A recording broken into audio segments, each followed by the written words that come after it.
if you happen to take at least one of my other fire counter magic classes, um, this might be a little confusing. That's why I was like, if you haven't taken the other two, don't take this one yet. Because this one isn't about lighting a candle, because you should already know by now. This is understanding the element of fire. And I didn't do the class before. I didn't do the class before because he was like, "Are you supposed to do another class for me?" And I was like, "I don't know, but I just, you know." Well, I mean, we can plan something else. Yeah, always, always. But I Well, was no, trying to get the last few classes I had promised them. okay. Uh, I was trying to get the last few classes that I had promised them for 2020 as I Well, was moving well, forward. well, why don't we do this then? How about you? Because since you have the curriculum for that class, you know, then why don't you do that and then plan, something else? Because there's a couple of other things that that I have on my list anyway. Um, It's as far okay. I actually cater my curriculum to what you sent me. ah, I don't know. I'm supposed to know. Yeah. So, and I'm still going to intricately put in my own stuff. Um, yeah. I'm just kind of waiting. Everybody doing okay?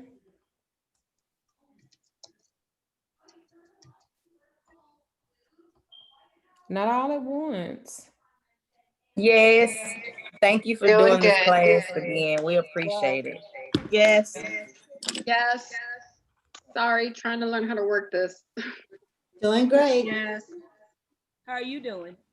I'm wonderful. Yeah, how are you doing? I'm wonderful. I don't have any complaints. I'm in a great space. Your dinner looked amazing. Thank you. It did. Thank you very much.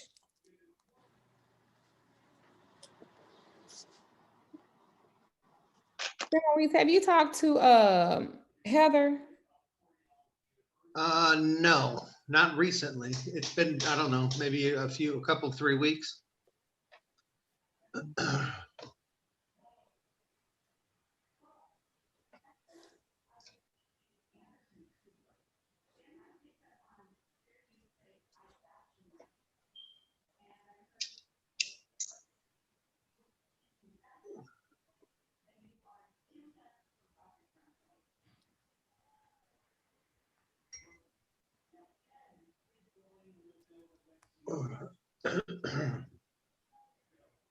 What time is it? Anybody?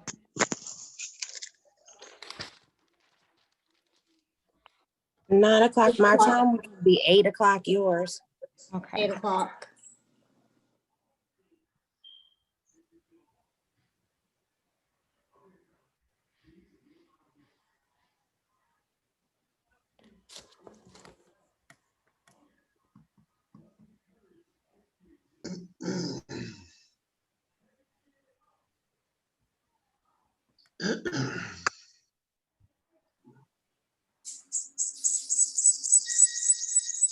Make sure to mute your things.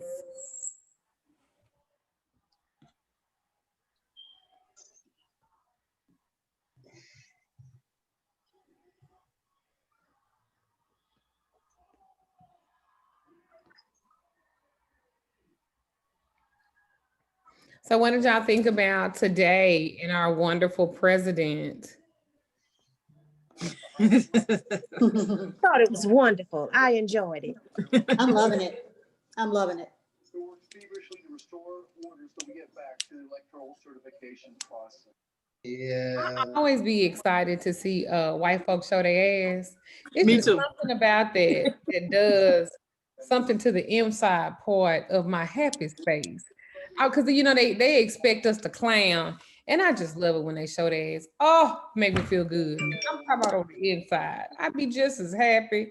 I'm like, look at this fuckery. Look at it. Mm-mm-mm. Keep doing it. Burn all that shit down. Turn it up. Turn it up, goddammit. That's what they do. I was actually saying that. I was telling him, I bet you won't burn it down. I bet you won't burn it down. I dare you to burn it down. They found some like pipe it. bombs, but They even cut off his Twitter. Oh, did even Twitter's like, nope. he on timeout. He don't give a fuck. Shit. I'm gonna tell you this, and I'm saying this publicly. I enjoyed him. I enjoyed 49. I enjoyed the fuckery. I enjoyed all the mess. I enjoyed his fuck the mainstream. I enjoyed all of it. I really It was did. like being part of a reality show. It was. It definitely was. They should Real. have known that he was gonna run that shit like The Apprentice. That's their goddamn fault that they didn't really pay attention to the shit that was going on. They should have known that he was gonna run that shit like The Apprentice. And he has. He don't care. Oh, Even try to fake like he cared the whole time. it made me feel good on the inside. Cut up with him. Fuck him. This nigga didn't even eat the food that they cooked in the White House because he said he thought they were going to poison him. Do you know how good that made me feel to think this nigga was eating fast food every day? Clog all them fucking arteries. Die. Like, I love it. Heart attack. Yes, go. Like, eat them burgers. Like, I was really happy about that. And can you imagine all the Black people that have worked in the White House for decades, and just imagine how they laughed at his ass. I tell you, it made me feel good. It really do. Because he made the United States look like a bunch of clowns. He's fucking embarrassing as fuck. But I love it. All right, US. I don't know what the fuck gonna happen with Joe Biden. I think that shit, he old as fuck. What is he, what, 86? Like, what? He ain't gonna make it 4 years. He gonna die before then. And then you got Condoleezza Rice. What's her name? Kamala. Kamala. If that ain't some shit, she ain't even Black. She's Jamaican and Indian, or Jamaican. And what is she? I know she got Indian in her, but I don't know what. I think she's Chinese or Japanese something. She's Jamaican or something. She's not Black. Because if you call a Jamaican Black, they'll cuss your motherfucking ass out. So she's not, I mean, I get the woman of color shit, but she's not actually a woman of color. Because a woman of color is referred to Black African American, and she's not. Even though she went to, a Black college, that don't mean nothing. But whatever. I hate seeing ignorant people post shit. We got a Black girl in the white. No, she's not Black, darling. She's something like that. She's Jamaican and something. She's Jamaican. Okay. Jamaican Indian. Mm-hmm. See, Yeah. I don't even know how they hooked up. Was a Jamaican working in a house and they hooked up? I don't know. I ain't gonna get in their business like that. But how you, a Jamaican and an Indian? That is quite the pair. Huh. What did he say? I like the way that you cook rice. Like, what was the West element? Indian is what y'all are thinking of. Yeah, like, I mean, what? You look so good to me. And she's like, yeah, man. Like, I can't even imagine how their relationship, that is. I've had a couple of cocktails, okay, with my cabbage. So I'm on and ready. All right. So I'm going to assume it is 8:06. I'm gonna give him a couple more minutes. I do say at least to 18. I see a few people posting in the group that need to be logged on. They're gonna be mad when I don't let their ass in. Whew.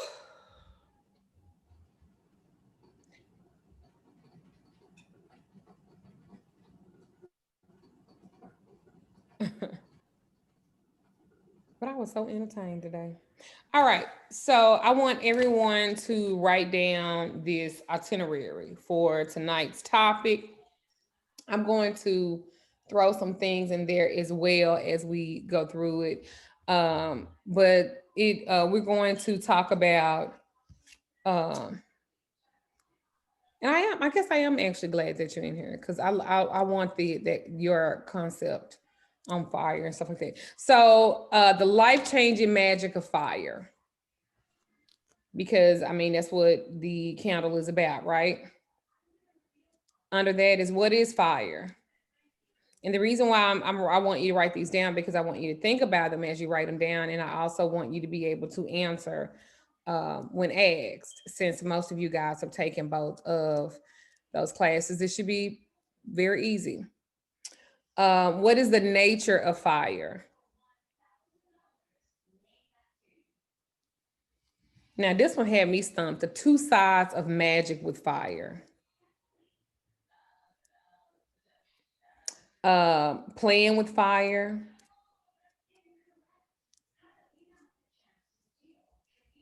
How do you control fire?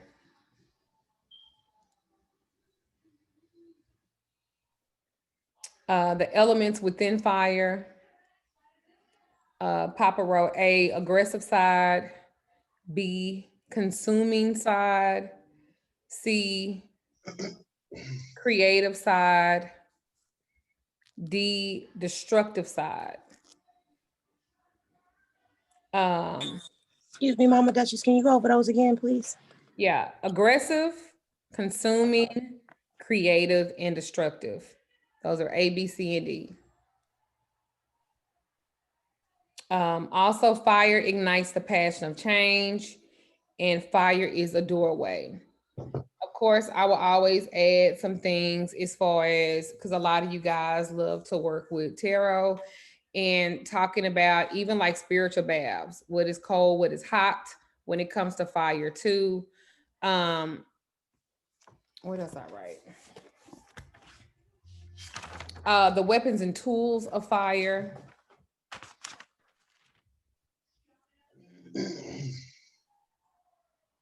And breaking down the element as opposed to how it connects to the other elements.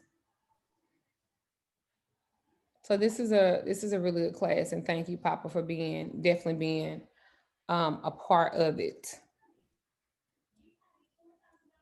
Absolutely. All right, so I'm gonna now give it over to Hugon Simois. Now, is the life-changing of the life-changing magic of fire, is that the title of? Yeah. Oh, okay. Okay. So what is fire? So we all know that I like to start everything off with a question, just to see kind of like where your heads are and all that stuff. So, it gives a little bit of, things that may need to be explained more in detail and stuff. So that's a question that's posed to you guys. What do you perceive or believe that fire is? Fire A is a builder and spirit. a destroyer. One at a time. Fire is a spirit. Okay. Life force? A who? A life force, like of its own, I guess. Oh, okay. Hi, Sarah. How are you? Hi. Covered up. The last time we saw you, had a brown only. I have a jumper on today. I'll be like, the fuck? Just a brown. Long story. Not today. Not today. Fire's a builder and a destroyer. Okay. Anyone else? Fire makes things move. It makes it move faster. Okay. It's what brings your work to life, Who said that? Danielle. And what'd you say? It's the essence that brings your work to life. Okay. Okay. All right. So when you think about fire, you're thinking about something that's in some regards like formed out of nothing. It's a combustion or an explosion of things that come together to create basically a what? A vortex, right? And within the scope of that vortex is where heat is produced. Consumption happens. But there's so many other things that occur within that for millennia have been used in various magical traditions, various magical works.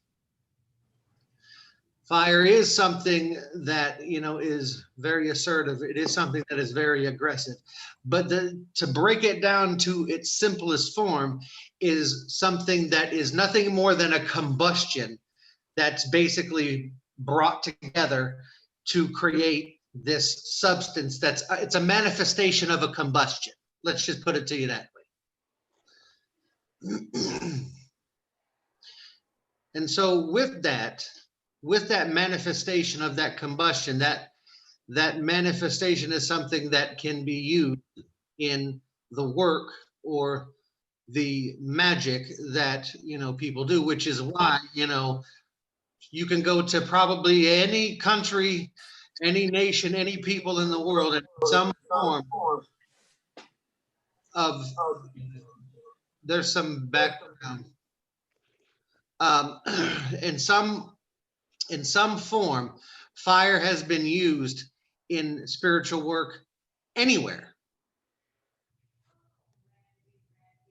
Because why? It is in and of itself a phenomenon.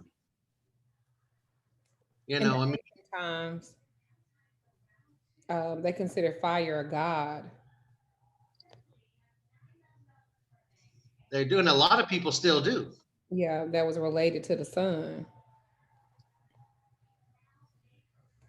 It's also a masculine active energy too.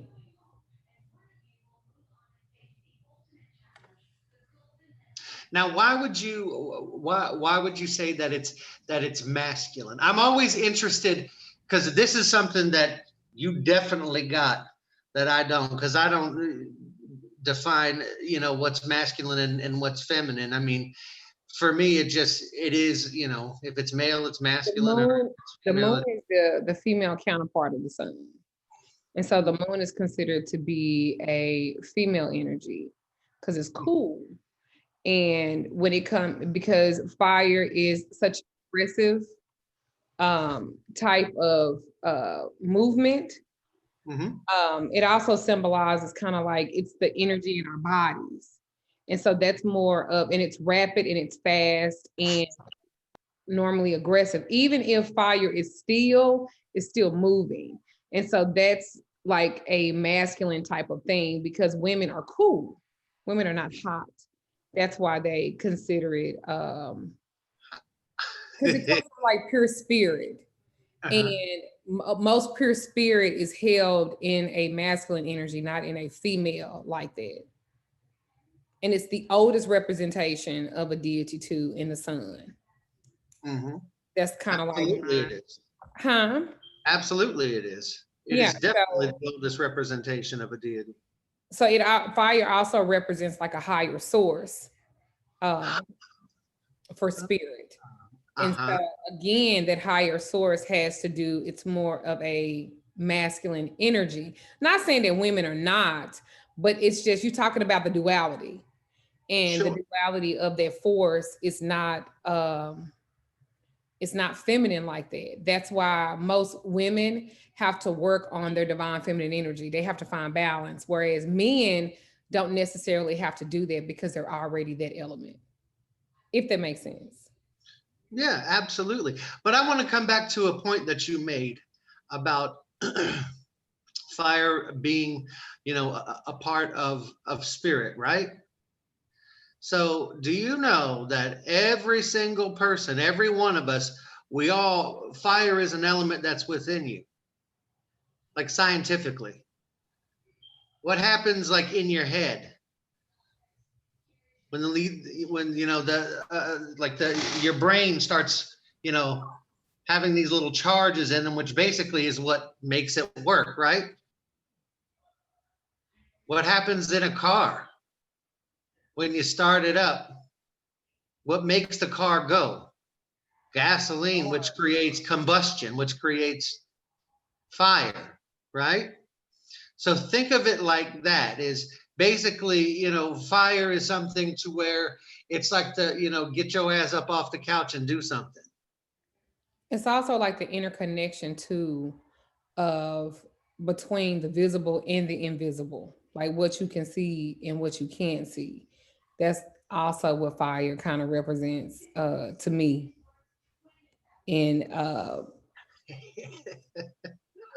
why are you laughing? Because if you look down at the bottom of that list, that's where we're going. Oh shit, I'm going too fast. Let me slow down. It's also like too, it never rests.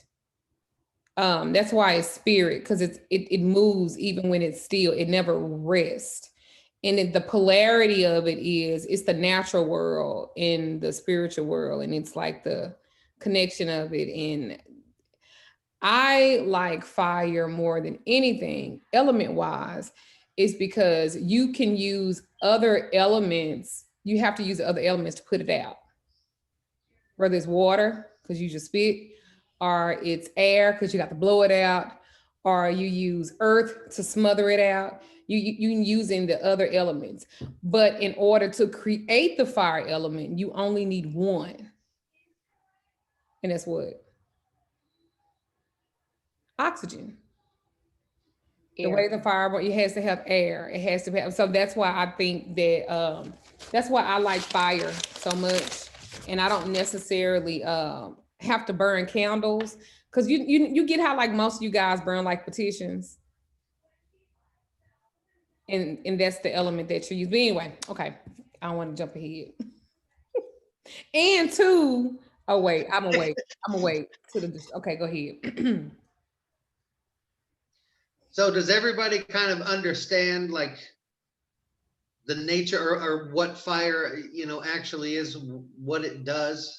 Is there anything that you didn't understand about what we had said? I'm gonna assume that everybody did understand.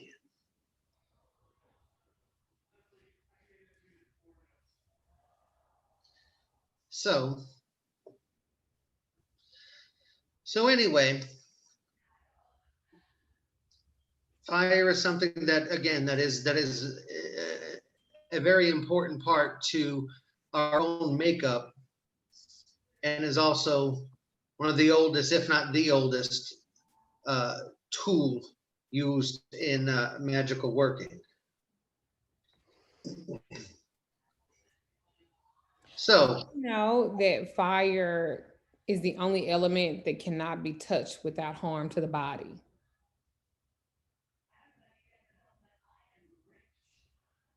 wonder why that is. Huh? Wonder why that is. Shit. You know what I used to tell people? Like, people think that you have to burn 27 candles to get something done. And I try to tell people the magic ain't really even in the candle. The magic is in the jar or the pot or the whatever that you burning, because it's because once you burn it can't come back. Mm-hmm. It's so transformative that anything it touches, it scorches. Anything it touches, and it's a permanent.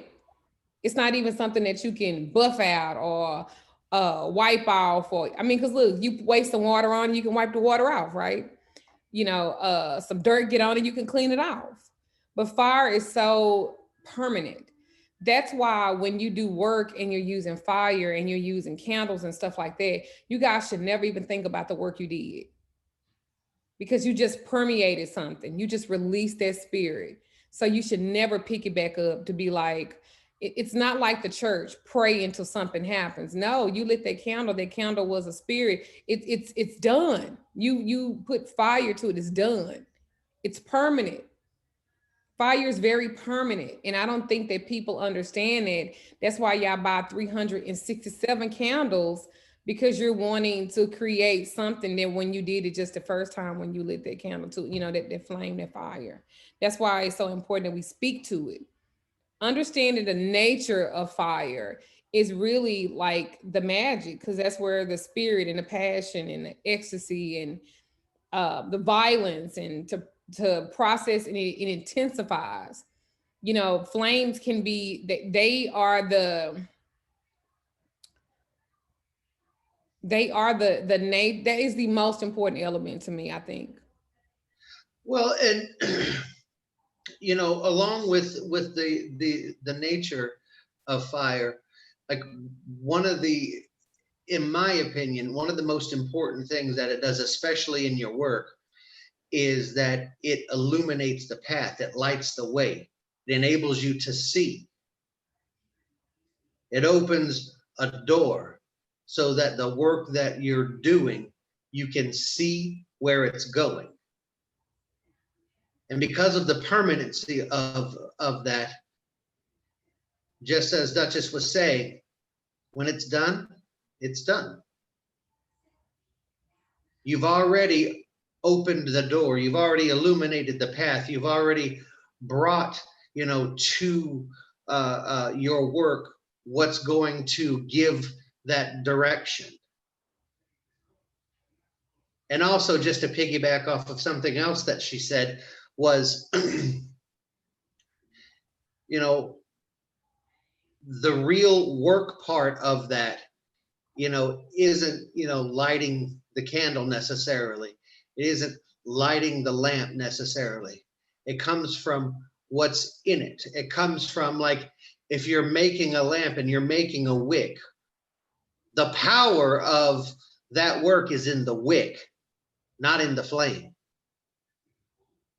But the permanency of the flame opens up a door that illuminates a path to guide your work to get it done. It's always in the motion, even when it's rooted in one spot. That's why when you look at the flames and the smoke from any of a fire source, some people look at it for visions and they look at it for signs and they look at it uh, as a tool to read into the work as well. It's through that fire.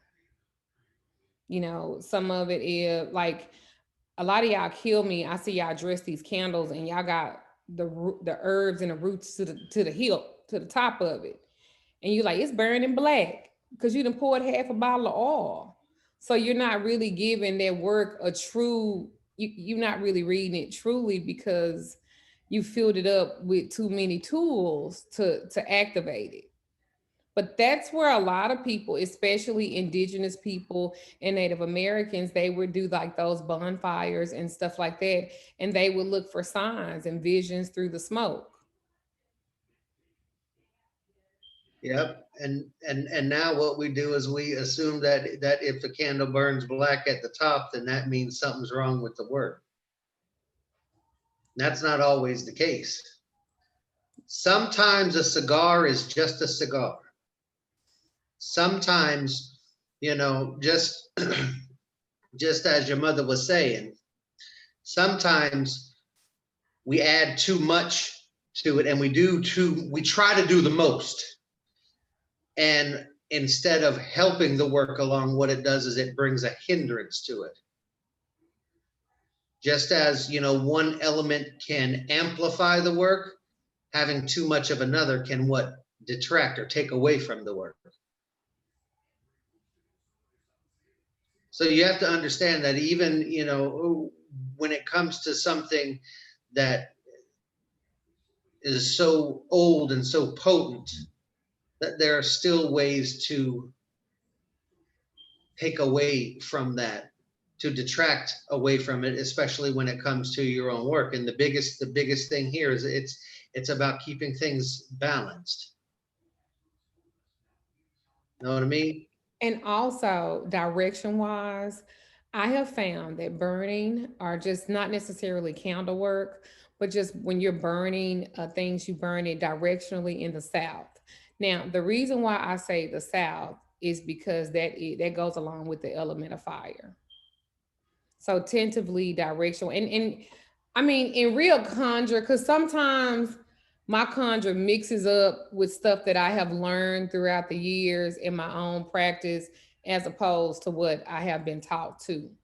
So yeah, I look at this as a science. And so I like to burn in the direction of the South because it represents that space, that time.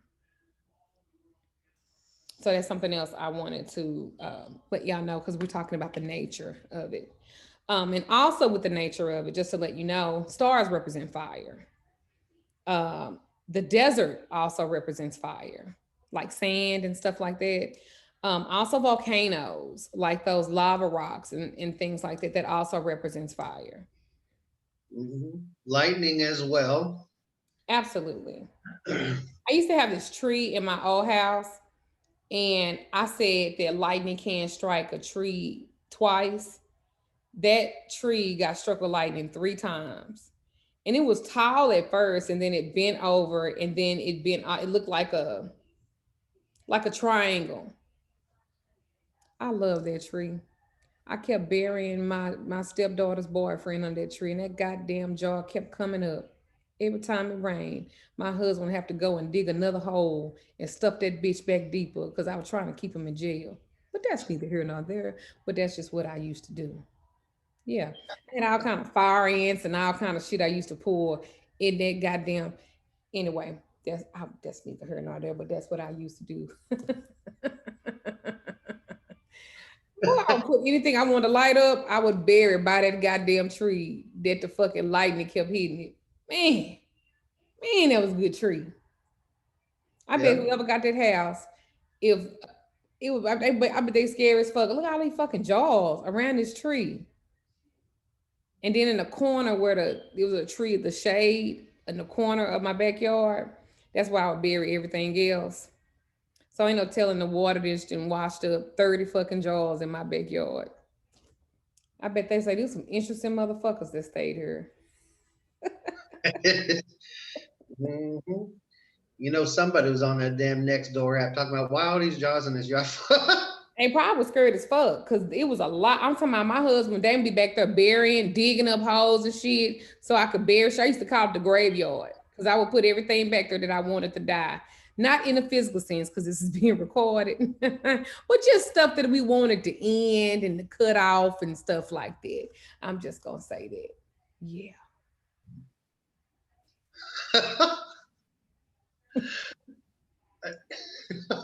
Because I know they be ready. Duchess said, I ain't said none of that shit.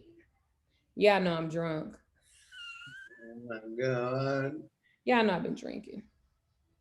Also too, that like crystal, because I know a lot of you guys, I always try to tell y'all too, crystals that are represented by fire or whatever are like the carnelian, the fire agate. The fire agate is absolutely beautiful. It's literally like this dark peachy color, and looks almost like lava. Those are really good, and they ignite your work. The agonite, the amber. The amber is also good for protection. The honey calcite, and some in the orange calcite, the carnelian, like I said, the cinnabar, CINNABAR, the citrine, the jasper. They have a bumblebee jasper. That is a really beautiful crystal, and it's also really good to use if in fireworkings. Anything rapid, fast. Saint Expedite is a good deity to use when it appears to when it comes to fast work and firework. And he's also, he likes sweets and stuff. So the malachite, the golden labradorite, those are good for fire. The tangerine quartz, and some of these y'all probably ain't never heard before, right? Like the shungite, the tiger's eye, the blue topaz, the rhodonite, RHODONITE.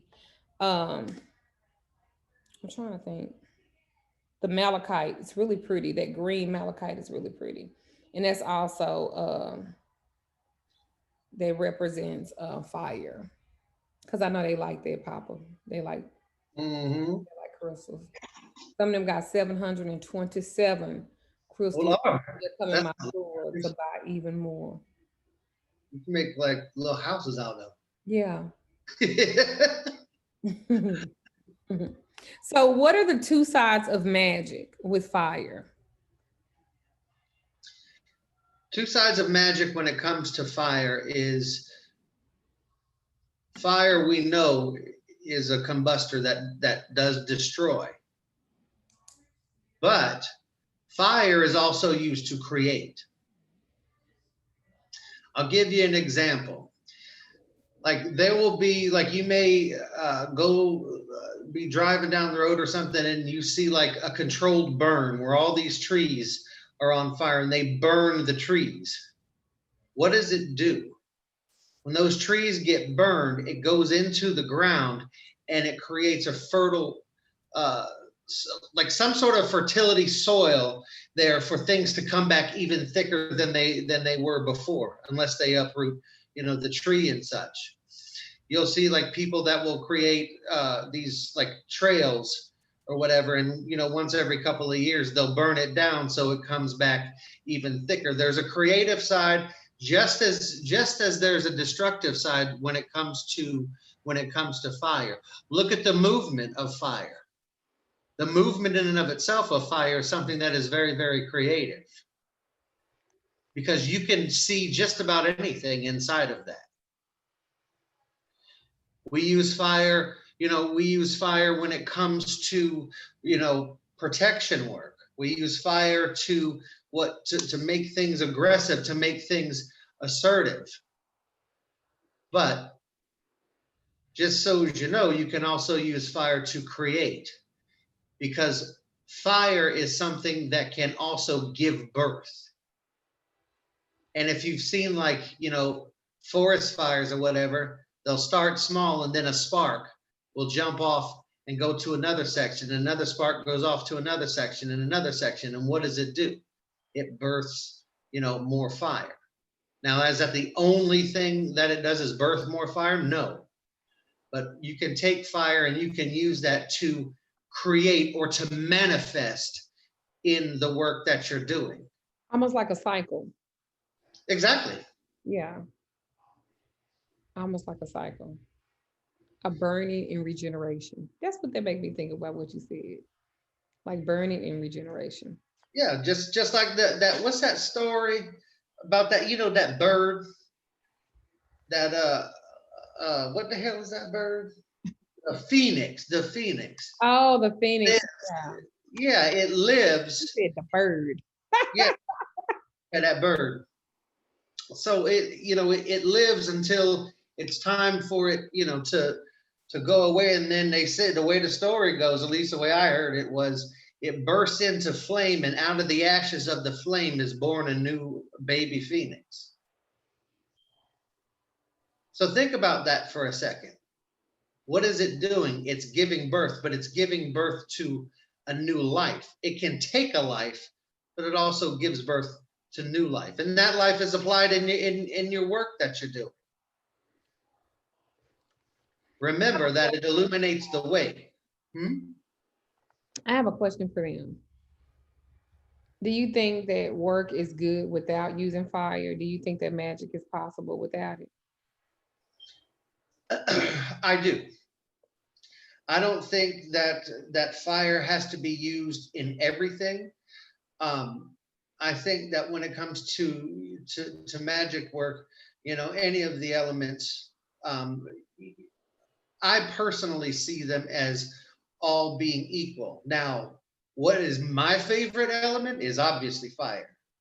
Love it. But is it necessary all the time? No, it's not necessary all the time. Because you have to look at, like other factors, like let's take the river, for example. The river can be used in magic work to pull things away, to draw things away that need to go by throwing them in.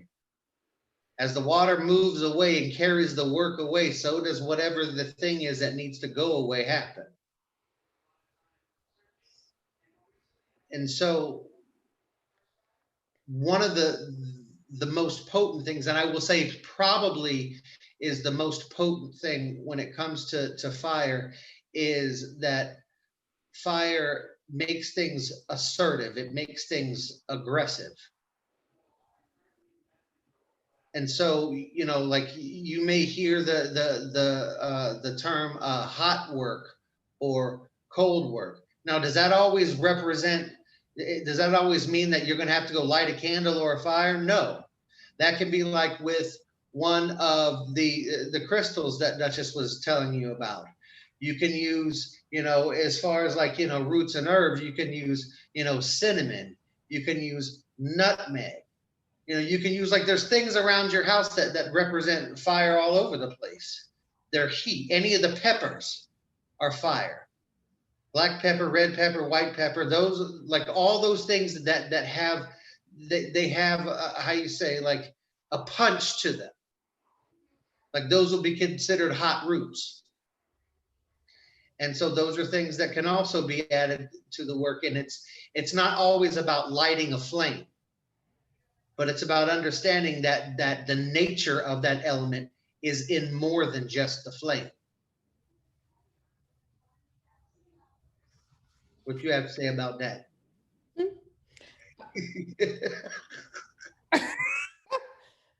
As opposed to the two sides of magic with fire, I believe that it is to create and destroy and to break down and to build up. That's just like with fire, iron, it fire, even with glass, it's quite a necessary element, but you have to understand it.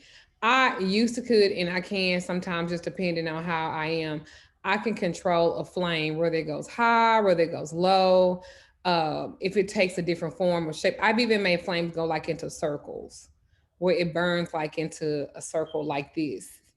And most flames, they don't do that. They're either very high or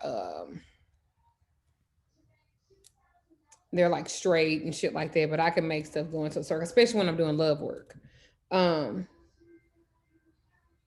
I don't really use fire to create anything. I mostly use fire to destroy. And I know that might sound fucked up, but like most of my love work, unless it's chaotic and they're wanting to control and dominate, then I would use candle work. But if I'm trying to make them love each other in a cool space where they can be cool and it's not necessarily to control and dominate, then I won't burn the candle on it. I don't need to. Because remember, the heat, everything heat wise is to make it hot and fast. But most things that are hot and fast don't last. So me doing love work, I tentatively, now I will burn like the little figure candles and stuff like that. That's for y'all. Cause y'all want to see, how they are, Simois. They want to see, because y'all think that the candle work's supposed to be pretty. And it's supposed to be like the dolls, like the little figurine candles. And that's what you guys represent, like, work to. And you are looking for these pictures. Well, you send me some pictures of this and it didn't look like, but that's probably the most powerful work. The most powerful work is probably the most simplest, and it's probably the most minimalist. But people think you need 15 jars and 27 candles, 13 incense going at one time. And it's really not like that. It's really not. No. So that's how I kind of feel like the nature of fire, and also like the two sides of it. As far as like breaking up people and doing hexing work, then I'm gonna fire everything up. I'm gonna fire their ass up, face, teeth, the hair that come out the roots.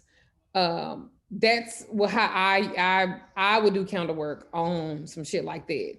But mostly like love work and shit like that, I really don't. Like money work, of course, because you want to light up your situation, you want to fire it up and shit like that. But my people's work was very discreet. Yes, I mean, if you look at some of the stuff, which Simois really don't show his work. If y'all notice that, you can't Google it. He don't really show his work. And to believe it or not, and you can correct me if I'm wrong, I don't even think he really burned no candles like that. Most of the time when it comes to candles, for me, the only reason why I light a candle is I light a candle for my spirits. That's basically it. if I, as you know, with me, when it comes to that, instead of a candle, what I'm gonna do is I'm gonna make a lamp. That's what I'm gonna do. And Uh, lamps are so much more powerful. And I think in the first class, we talked about making candles with lamps. And I also told you how to make candles with a can. mhm. Because, you know, back then they didn't have all the fancy stuff that And they we sure have. as hell couldn't like be like going up to the store and be like, oh, can I get this figure candle? Can I get this candle and this candle and this candle? Mm-mm. Back in the day, you know what the candles used to be made out of? Pig's fat with a string in the middle of them. And use a good old can. And they were Mhm. still loaded up the same, you know, putting the herbs and whatever else they was gonna put in it. But they didn't have the candles. I tell a lot of people, try to get out of using candles so much. Use the lamps, use the cans. Try to get out of using, because the power is in, you know, different things. That's why I didn't want somebody who haven't taken 1 and 2 to just take this. Because you need to know it all. But this is more so of teaching you about the elements of it, not so much as the tool, you know. So what does playing with fire mean, Simoise?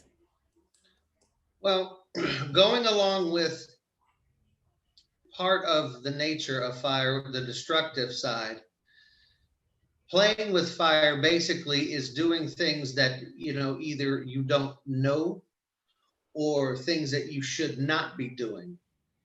It's about having the wisdom to discern when you need to do something and when you don't. But it's also about having the wisdom to learn the work or go to your elder with, you know, that work for guidance. Because what will happen is that because fire is aggressive, because fire is assertive, what will it do? It'll what they call backfire.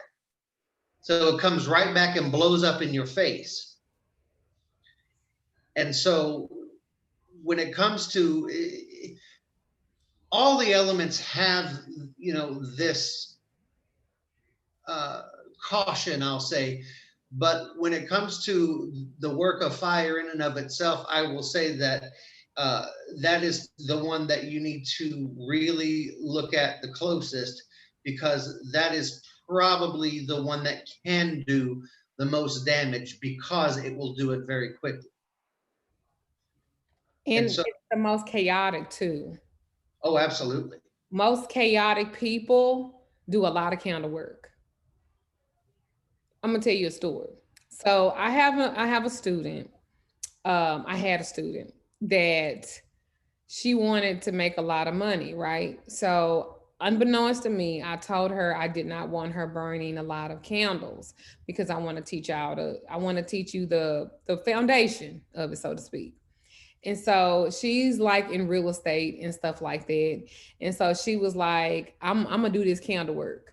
Now, who knows the rule to burning a candle and leaving? Don't do it. Never leave your work. Don't do it. Right. So sis decided that she was gonna run to the store real quick because she was doing work for real estate, right? So she goes to Aldi, comes back from Aldi, she can't get on her street. There's ambulance, there's a big old fire truck, because she just fucking blew up her goddamn back room. She left a bottle of her oil that she made herself that had a bunch of cinnamon in it and left it on the altar where she was doing her work, right? And so that cinnamon oil, whatever it was, whatever else that she had in her, who knows, and it blew up. So as the oil spread it, so did the fire. So she was able to get money for real estate, right? So she got what she wanted, right? But she got it in a chaotic way because she did not tend to it and she was playing with fire. Mm-hmm. Now, the girl that she was doing work with, right? And I'm speaking of this chaos, right? Of the magic of what they doing, playing with fire. Why her house caught on fire too? So they were both able to get new real estate, right? But somebody could have been in the house, they could have lost a life. It could have been way more than what it was. Another one that's in infinite energy. This baby girl is lighting candles in her car.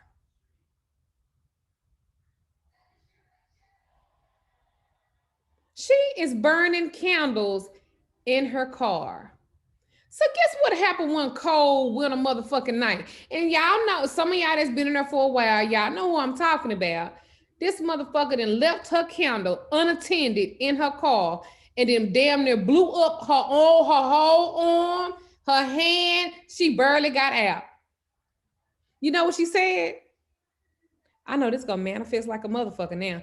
Y'all crazy. Mm-hmm. And when she told me, I'm looking at her like this. She's like, Duchess, don't look at me like that. I'm like, cause you crack. Y'all have to be careful with this. One time I was doing somewhere in my old house, I had these hardwood floors, right? And they had all these black spots all over the floor because I would be burning candles on my floor, but I was watching it and I would do it like on the wood because I wanted the wood element. I ain't want to use no plate. I was going to use the floor. And so I almost burnt up the floor in one of my rooms. And my husband was like, we could kiss that deposit goodbye. We kiss this fucking deposit goodbye. You didn't burn up the fucking floors and shit. And then remember when I put Isis and Oshun in the same room together? That was fucking smart. And I blew up the wall, the back of the wall caught on fire. Listen. I try to teach y'all about shit like this because I'm explaining the bullshit that I done trying to do stuff. This is why it's important. And I totally get about the playing with the fire shit because nobody did it more than me. And just to piggyback off of you, because you just touched on something that I have a story about that I think, hopefully will be made clear. The playing with fire it's not just about the lighting of the fire, but it also has to do with, spirits, deities, whatever you want to call them. It also has to do with that. If it's someone that you don't know, much about or how to work with, don't do it. Because all of them don't like fire. All of them don't like candles. All of them don't like all of it. No, and some of them, are just like, oh, well, you're lighting this candle to me. I don't know you, or whatever. Like I had this individual who came to me. This was, oh God, I don't know, 5 or 6 years ago. She came to me and she wanted to go set up an altar for this spirit whose name is Magickal. Magickal is very, very, very aggressive, very fiery, and very dangerous. And I told her, don't do it. I was like, first of all, you don't know him. He don't know you. He would just as soon kill you as look at you because he don't give 2 fucks. Did they listen? No. So what does she do? She goes and she makes this altar and she has her candles on it and she's got, these other things that she thinks that Magickal will like. And then what ends up happening is that candle tips over on the table, sets the altar on fire, and burns half of her house down. And this was right over here in Mid-City in New Orleans. And so against the advice of an elder, they went ahead and did it anyway, because there's an attitude sometimes of, oh, I got this, I can do this, I got this. And then it ends up, biting you in the ass. And then that chaos comes in, takes over, and just everything goes to shit. So when it comes to working any work, but especially with this one, please, please, if you're going to be trying to work with different deities and spirits and such, go to an elder that knows and has the wisdom to guide you in order to do it the right way.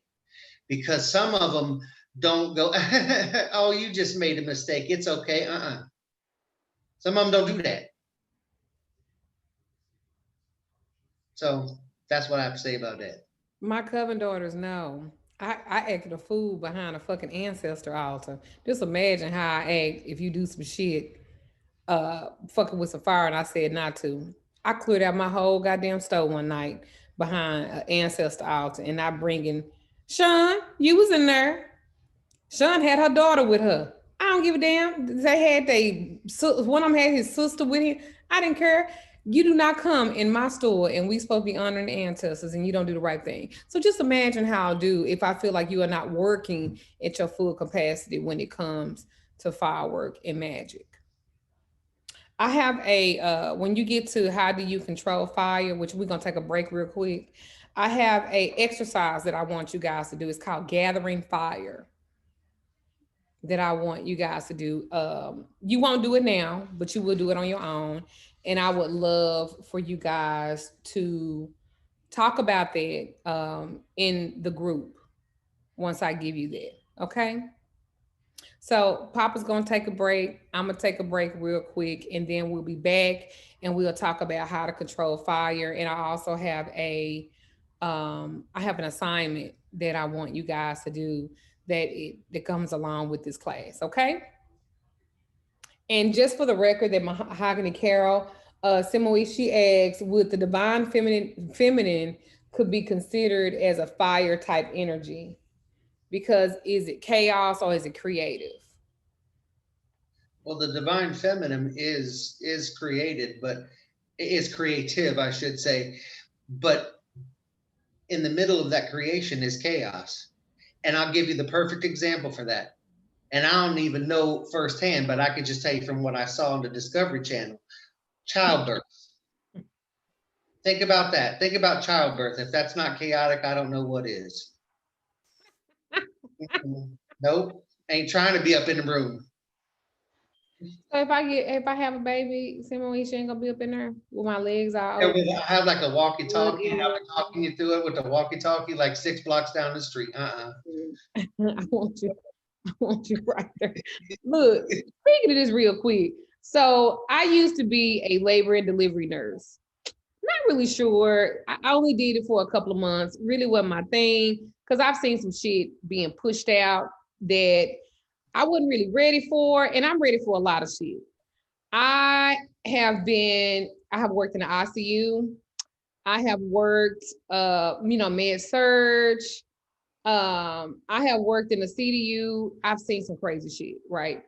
So this lady came in talking about birthing. I don't know, that just triggered me. And she stunk so bad. And so I was trying to pull sis pants down because I was trying to put her gown on and she was pushing. And I kept saying, please stop pushing before you push this fucking baby out on me. And I had just bought these new Jordans. And I thought it was so cute with my scrubs and my new J's. I was just so excited about them shoes. I wasn't even supposed to be working in labor and delivery that day. The motherfuckers called me in. I was like, fuck it. I'm getting double time. I'm gonna go for it. You know what I'm saying? And I be a motherfucker if I pull this bitch's pants down and this bitch said, ugh, and the fucking baby just fell out and everything came out too. The goddamn placenta, I grabbed the baby, the goddamn shit, and she shit it too. I mean, everything went on my goddamn shit. I was so much, and all this bitch said was, I am so sorry. All I could think of was, how many fucking babies have you had, bitch, that when you push, you just said, like that's all she did. And it just came out. And everybody was like, because everybody called me Nikki. Like if you call me Nikki, then you worked at the hospital with me. And they're like, Nikki, and they was like, catch it. And I looked and Girl, I almost dropped that goddamn baby with all this shit went on my shoe. I was trying to move my goddamn feet. I was like, fuck. And that's what I said. And the doctor walked in. He was like, what is it? I was like, she done had this goddamn baby on my shoes. Oh, I was mad. Oh! And that was the last motherfucking day I worked in labor and delivery. Fuck them babies. I was like, after that, I am never. I took them goddamn shoes off and I had to put on these motherfucking hospital socks. That's what I went home in. You know, the little hospital socks with the little shit. I was so goddamn mad. I threw them motherfucking J. I had just bought them retro 11s. Y'all remember the blue and white was the retro? Man, I'll never fucking forget them shoes. I was like, this funky bitch. I was like, God damn. And all she did was, it wasn't like no real push. It wasn't, and this was her 7th child. I was like, sis, tell them to sew you up. I hope that it was not just the placenta sac that came out. I hope it was a fucking tube or something so you don't have no more motherfucking babies because bitch, you are fucking up people's clothes. Oh, I was so outdone. You triggered me, Simoise. See, I'm triggered. I ain't got over that because he mentioned labor and delivery and it took me back to that day. I had already said I was gonna make my transfer, but that fucking did it. And I'm talking about I was gonna keep the shoes, but I'm in the bathroom trying to wipe these, and I'm talking about the shit just absorbed, and I could smell her shit smelled like depression, cradle cap, iron, some pennies, like it smelled like rent due. It smelled like food stamps. It had such a, and then chalk. It smelled like chalk on top of all of that and shit. And not just regular shit. I'm talking about shit that had been inside her for the last 9 months that had not came out. It smelled like constipation shit. I was so goddamn, man. Simone, you triggered me. This shit triggered the fuck out of me. Oh, that shit was horrible. Horrible. Horrible.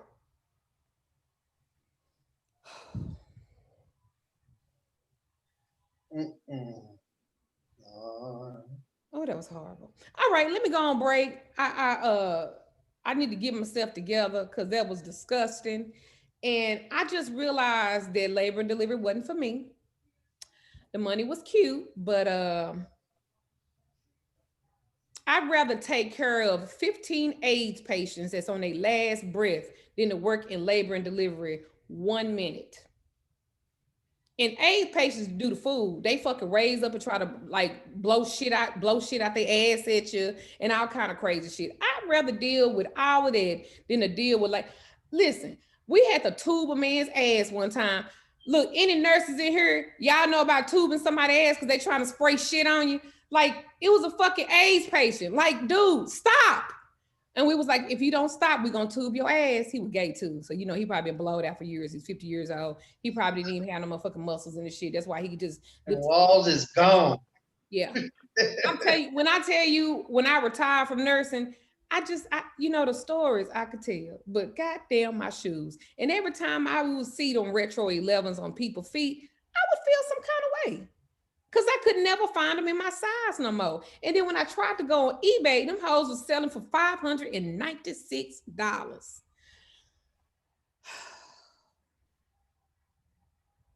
I need to ground myself. I'll be back. We're gonna take a break, y'all. My godfather has triggered me about them goddamn shoes. Y'all gonna remember this story. I be having stories out the ass, and that shit be really happening in real motherfucking life. I never forget it.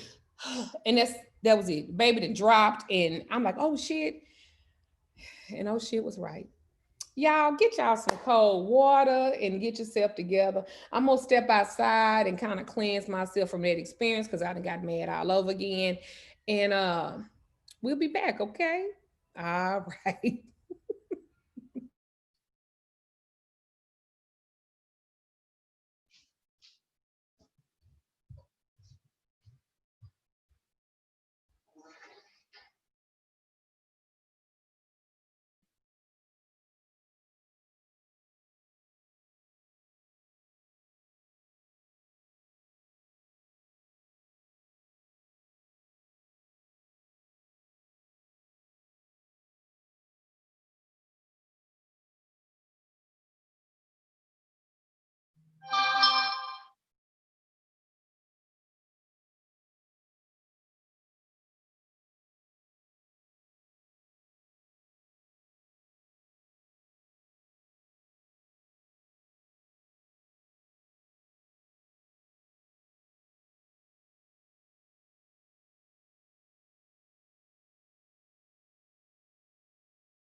All right, everybody have a nice break. I feel better. Everything's great. All right, so the next thing that we are going to do is we're going to talk about how do you control fire, and then I'm going to give you a gathering fire assignment, okay? Now, I'm not asking nobody to gather fire in a jar or nothing crazy. Please don't do anything like that. Morgan, no, I was playing. Morgan, I don't, she was like, I don't be doing nothing crazy. So I, she was like, Duchess, I got this fire in a jar and all right. So Simoise will go into how do you control fire.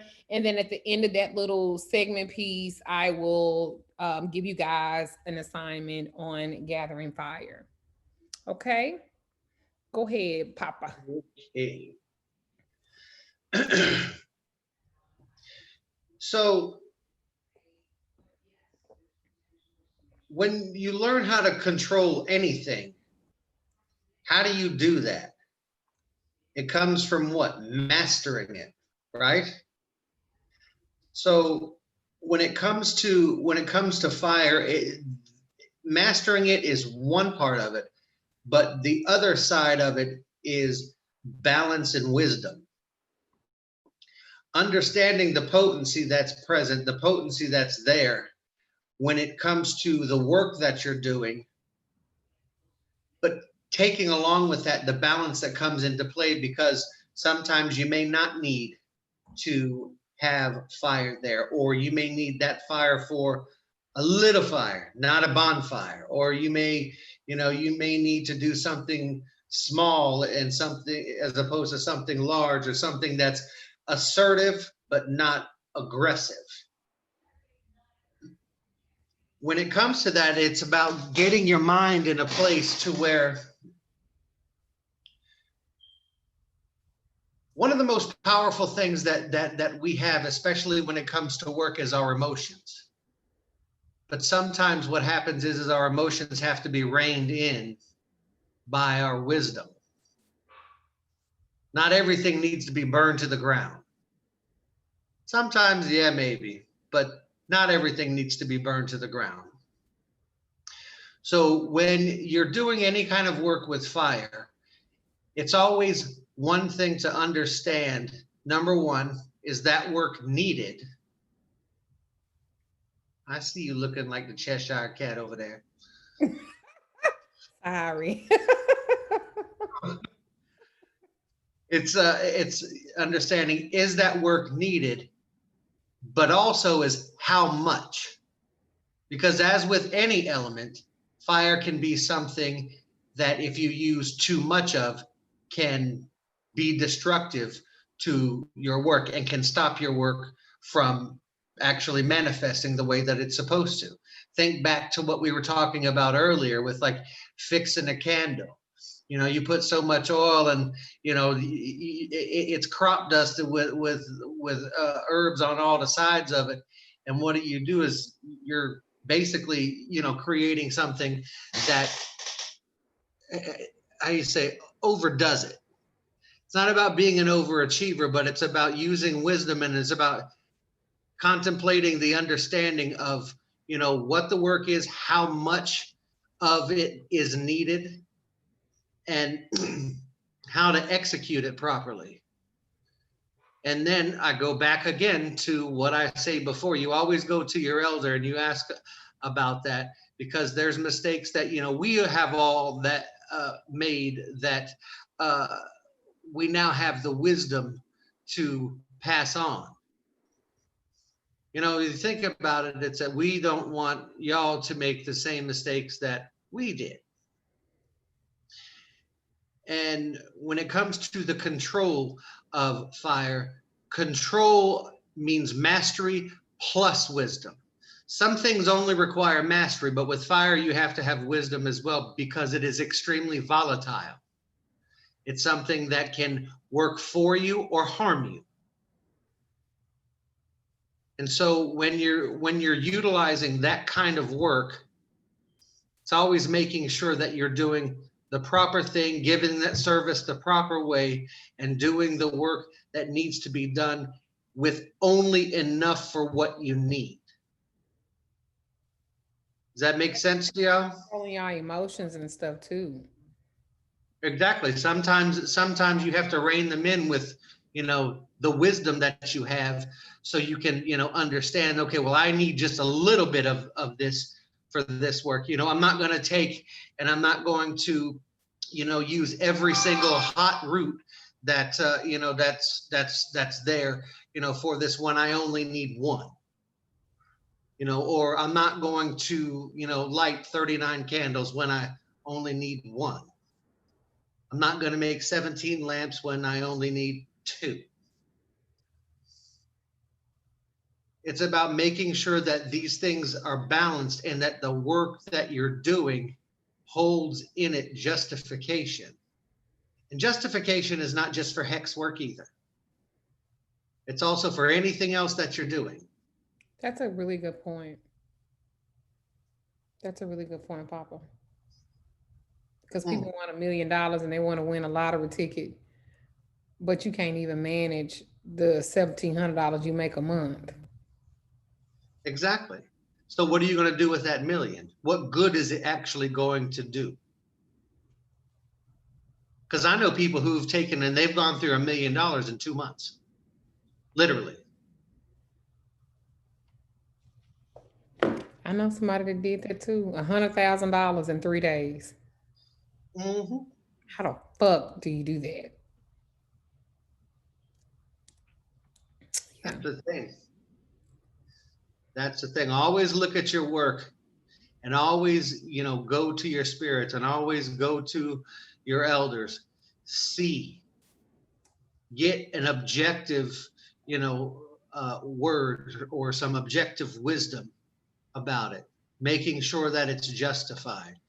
And as we all continue to grow and as we all continue to learn, it becomes something that begins to be a part of a second nature of sorts. You know, it's like you don't, you know, you don't do a death curse on somebody that, you know, that cut you off in traffic. You know, stuff like that. Because there are people be like, I'm trying to kill this motherfucker right here now, but you know, whatever. You know, if somebody like, you know, wanted to hex the lady at the 7-Eleven because a lady said she had to put a mask on, and she posted oh yeah, about hexing somebody, and everybody was like, the lady at the 7-Eleven behind the coffee because she asked you to put the mask on. That lady should have coughed on her fucking coffee. She should have fucking coughed in her whole goddamn space for acting like that. People. right. So just remember that control comes from wisdom, justification, balance, and mastery.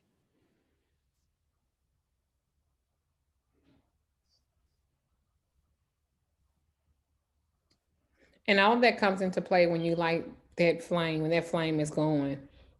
That's why you read your scriptures into it, and you speak your petition into it, and you tell it what you want it to do, because that spirit is alive and well. Unless you're doing chaotic magic and you want to burn your house up so you can get some new real estate. I don't know. But be smart. Controlling a fire is literally what Papa says, just being smart. So, anyone have any questions? No, maybe, possibly. No. All right. So, we have an assignment. It's called Gathering Fire. Gathering Fire. And what you're going to need is literally a 5 to 6 inch red taper candle. Now, if you don't have red, what color candle is universal? White. White.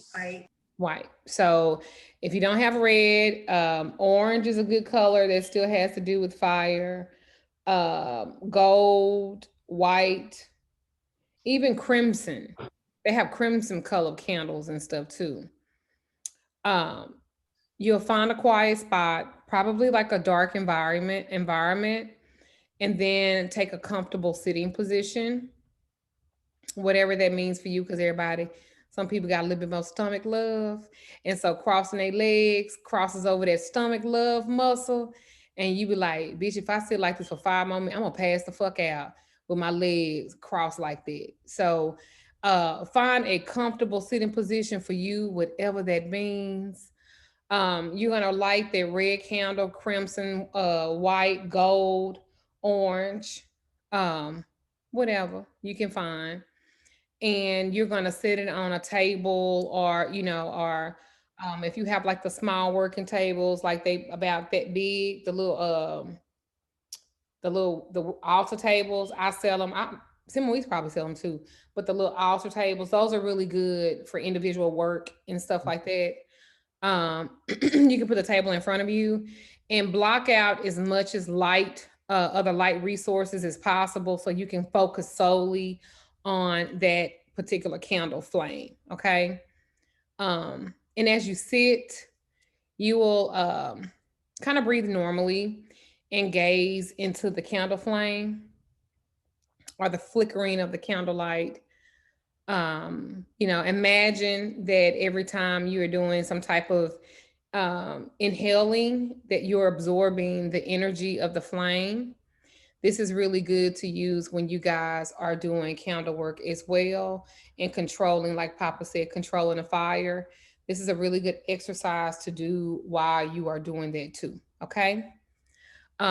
So imagine that with each inhale of breath, that you're absorbing the energy of the flame. Imagine that this energy is kind of flowing down to your feet, and it's a buildup. Okay.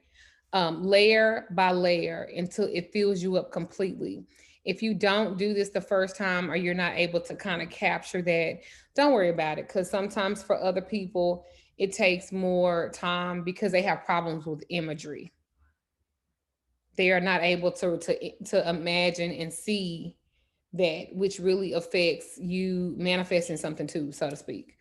So kind of imagining that energy, kind of like the white light that I tell you guys about, especially if you suffer from anxiety and stuff like that. Imagining the white light circling around, it's going all over. Same thing applies to this. Go get in your house. Go get in your house because I don't want to hear all that. So imagine this energy, like I said, is flowing down to your feet and it builds up and it's like layer by layer until it fills you completely.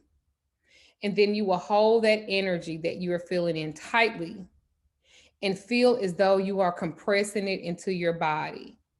Kind of how like some of y'all be wearing the waist trainers and shit, and it should be real tight, real compressed and tight.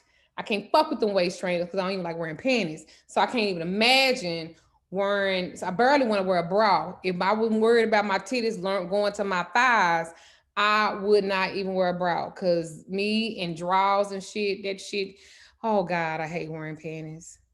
When I'm on my cycle, I be like, kill me now. I have to wear. And anyway, I digress. Sorry, I tentatively do that. So you're gonna hold that energy in very tightly, like them motherfucking compressions y'all be wearing and shit like that. Them girdles, them glorified girdles. What y'all call them? Waist trainers, right?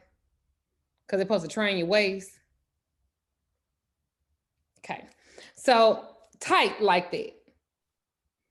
Tightly in your body. And kind of like after a minute of this, kind of like release that energy. And you would kind of want to do that when you're inhaling as well and imagining this and holding it tight within. And so after a minute, release the energy. Please don't hold your breath or anything like that for longer than a minute and be like, Duchess, I had passed out. When I woke up, it was a couple of hours later. I did not tell you to do that.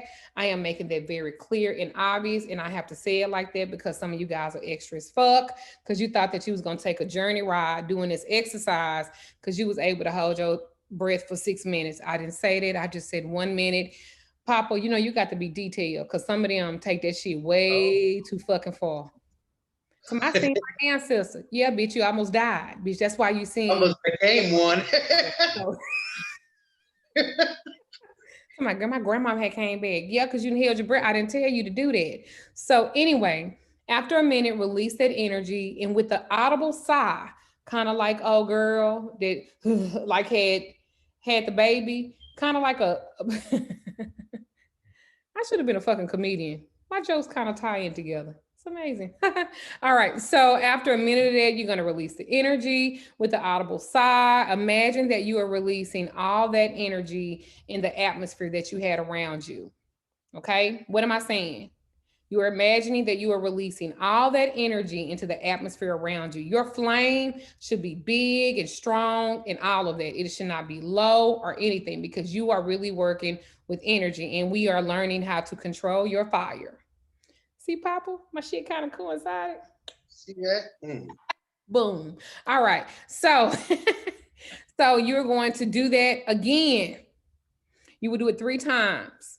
So about the 3rd time, you should be centrally there. Your flame should be beautiful and keep only the amount of energy that your body needs. That's why I say 3 times, because this is like real energy work and working with your flame. Especially have a hard time. If some people don't know how to meditate, some people have a hard time getting centered, they mind on one thing. This is a great exercise.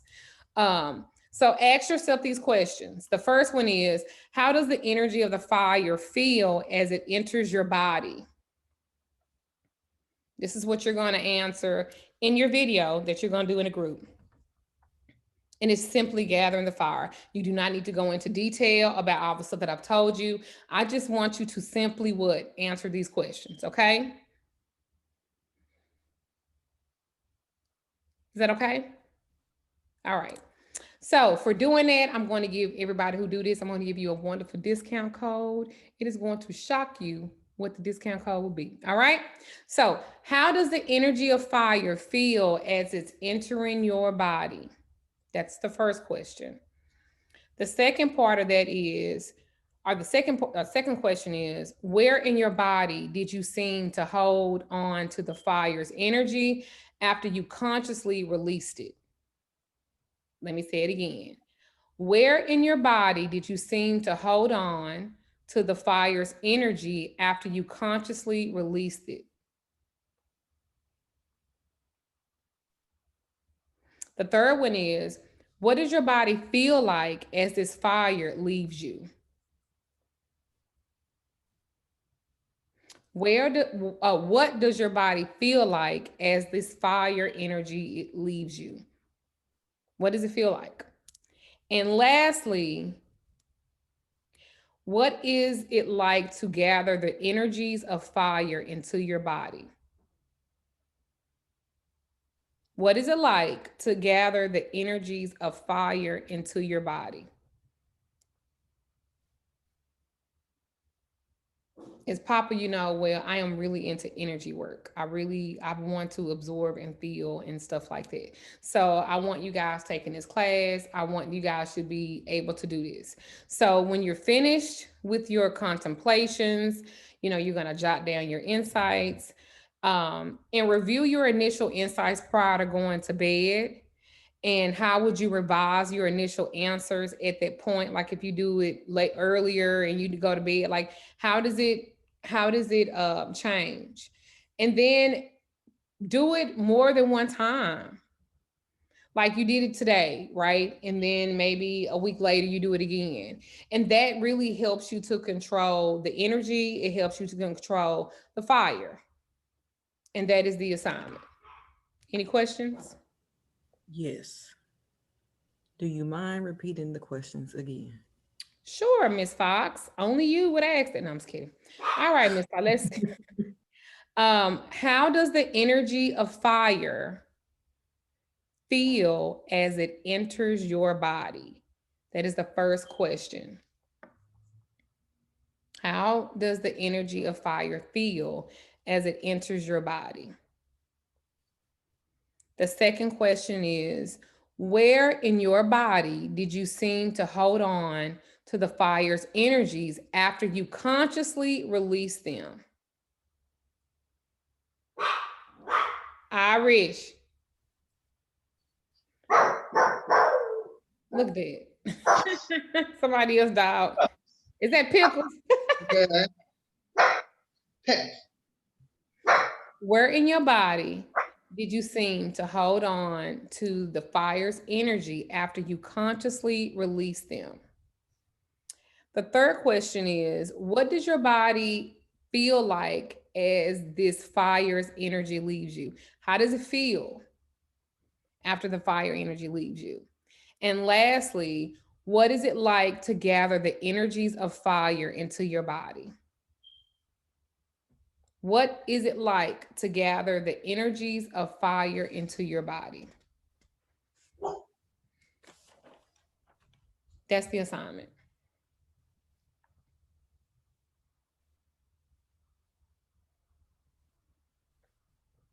Anybody else have any questions about the assignment? Yes, ma'am. If we are not in the group, are we allowed to email it to you? Yes. Yes. Okay. Thank you. Yes, ma'am. You said do it 3 times first and then, or do it the first time and then put it in, If you're in the able group. to master this, as Papa said, if you're one of those people that can connect all 4 things he said, and you could do it the first time, then the first time is all you need. If you need to do it again because you weren't able to truly master and to feel anything, because you should be able to do that, then you might have to do it 2 or 3 times, and that's perfectly okay. If you are not able to do it at all after the 3 times, I still want you to continue on and still tell me about that. Because this works with you controlling the energy of how you want things to flow. Because remember, you're like the tool in this, and you're like the one that's pushing the activation, so to speak.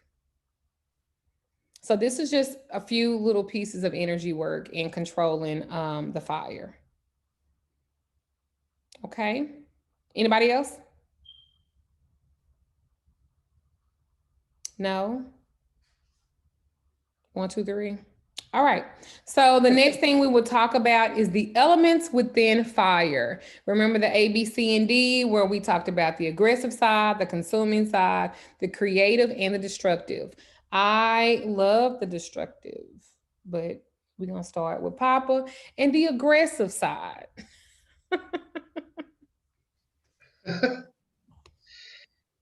So when it comes to fire, and it comes to the work of fire, one of the ways that I like to describe it is, think about like a building or a wall, and there's one of those cranes that has a wrecking ball, and that ball begins to swing, and what does it do? It swings through the wall, but it happens fast. It's not something that, it's not like taking a hammer and a chisel and just trying to get through brick by brick. It takes the whole thing with it at once. Fire is something that, again, it is something that is fast. It is something that, when we say the word hot, it doesn't necessarily mean that, that it's hot heat wise, but it's hot in that it moves fast, it moves hard, and it moves to manifest whatever, it is that you're doing that particular work with. One of the things about the aggressive side of fire, which is, where we go back to, is making sure that you have the wisdom to understand that when you begin this work, it's something that you need to make sure that that what you're doing and how you're doing it, so that not only does it keep you safe, but also so it manifests the work that you're supposed to do. It's one of those things also, look for the work to manifest in a very short amount of time. It's like, driving, a Lamborghini instead of driving, I don't know, a Subaru, whatever. So in this part, this element within the element of fire, what you're dealing with is you're dealing with something that is going to hit hard, and it's going to hit fast. With all of these portions of fire, one of the things that I wanted to bring up now, that I meant to bring up before, is that you have to look at yourself as like a cup, like a metal cup. And within that cup, you can hold water. Within that cup, you can hold air. Within that cup, you can hold earth. And within that cup, you can also hold fire. You are the vessel that points in the direction of where it goes. And you are also the vessel that decides the amount of heat and aggression that's already a part of that element, in order to manifest whatever magical working that you may be working on at the time. I have a question. Mm-hmm. So with the aggressive side of magic, and it might be only me, you said that it works faster, right? Mm-hmm. Does that constitute that it'll last longer? It does not constitute that it'll last longer, but it is dependent on the type of work that you're doing. Now, just as you had said before, would I ever use fire in love work? Hell no. Because, fire burns hot and it burns fast. But just as if you take like a campfire, unless it's constantly fueled, it is not eternal. Right. That's why most love work don't last long, y'all. That's like real talk. That's why I don't do it as much as I used to, because 6 months, 7 months, 8 months down the line, you're gonna have to do something again.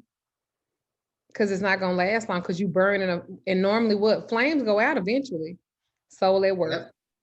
So it's once you start doing love work on somebody, you're going to always have to be lighting candles on it. That's why I really don't like lighting candles on love work. I would rather it be cool and slow than fast and in a hurry. Now, when I first started doing work, I ain't give a fuck. I'm gonna burn some candles on this shit. I got you. Shit, you done paid me. Bitch, I'm just to make this shit manifest so you can leave me the fuck alone so we can say it work. And then 3, 4, 5 months down the line, what happens? What happens? It didn't last. Or everything was going good and everything. You were right there at that point about him getting ready to ask to marry you. And now he's not. Now he's kind of retrogressing. He's going back to how things were at first. That's why it's important to remember that just because it's fast and it's aggressive don't necessarily mean it is good too. That might not be the form that you want to do it in. Just like a job. You doing that job and you didn't really say everything you wanted. You just want a job and you're gonna do something real aggressive and then you on an aggressive side. You get the job. You don't like the manager, the people don't like you. They promised you this shit, they didn't really come through with it, and now you stuck. But you got what you wanted, right? You just wasn't really specific enough in the wrong side. Okay, Papa, sorry. No. It's a very, very valid point. And that's why, as a vessel of the element, you're directing it. But, understanding that, when it comes to work with fire that is aggressive and on that side, that aggressive side it's not going to last unless you're continuing to do that particular work. And even then, sometimes it's like trying to light up an old log. It just ain't gonna light no more. So,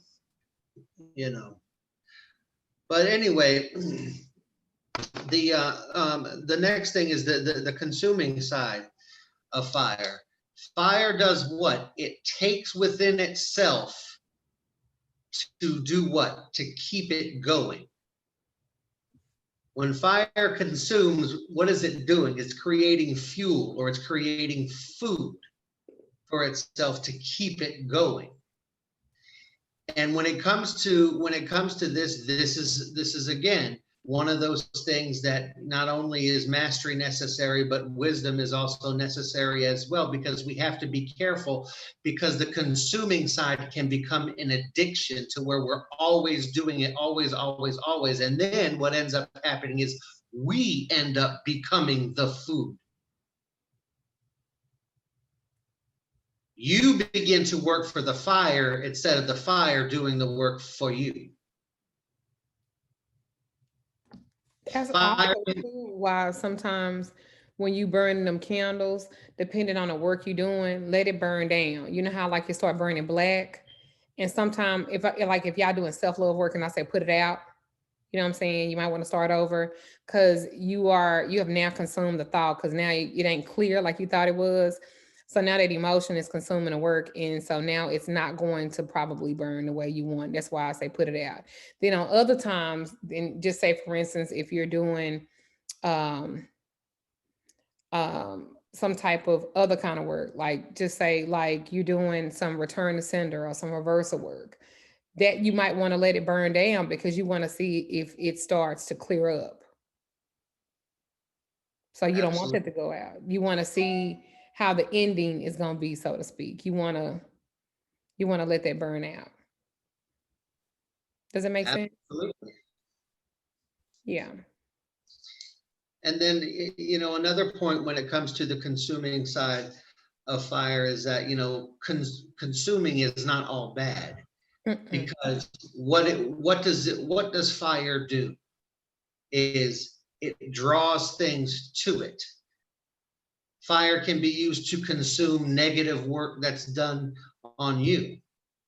Fire can be, used to consume, something somebody may have tried to do to you.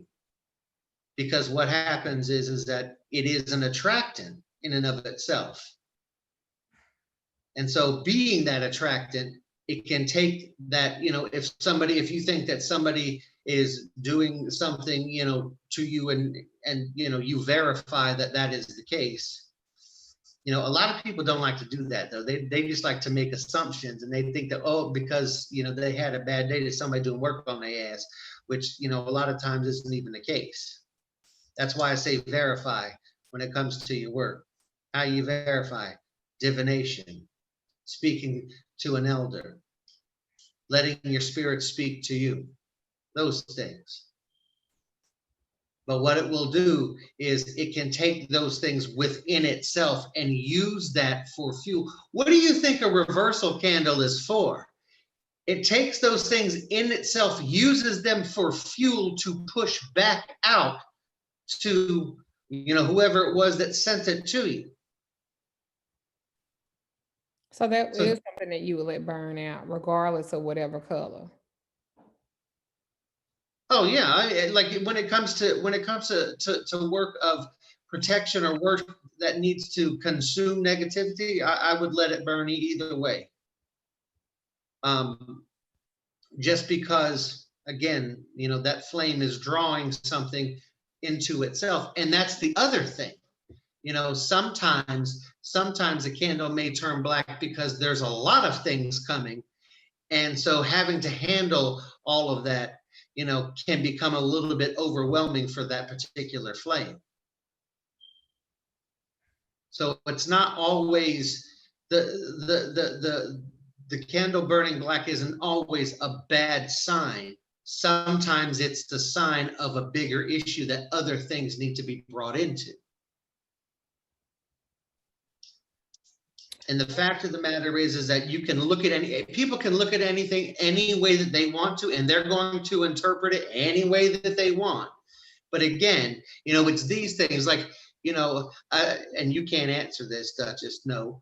But aside from Duchess, has anybody ever heard of that before? About the flame turning black because the fire is taking into it, you know, what's being done or thrown at you and using it for fuel to send it back? See, we get on some old school shit here in a minute. I'm sorry, go ahead. No, that's what I was telling them. Like, if you were doing like some self-love or something like that, you know, I always tell them to put it out, you know, start over. But if you are doing a return to sender, you are doing protection work, you need to know that. That's just like I had this bracelet that it was this black skull tourmaline where they had made tourmaline little skulls and they made it into a bracelet, right? And the girl who gave it to me, I was like, this is so different, right? So what I did was I put it on my altar, and I just so happened to be doing some return to sender work. And so I take the bracelet off, I'm gonna put it on. And so I literally hit my arm on a damn door and broke the goddamn bracelet. Little pieces of shit everywhere. And so at first I go, damn, that's fucked up. But what happened was that bracelet absorbed the energy from that candle, and that bracelet took a hit. And that's why it broke. It served its purpose. So that's the same concept of what Papa is saying about the consuming flame. All of it's not a bad thing. If you're doing reversal work and crossroad work and stuff like that, you need to see if it's actually working. You need to see, because that's how you gauge the change. You know, you didn't burn 2 or 3 candles and still burn the same. You need to go back and retweak some stuff.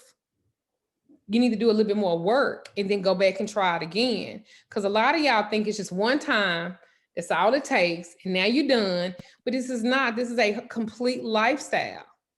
It is something that you are choosing. And if you're going to choose it, you got to go all the way.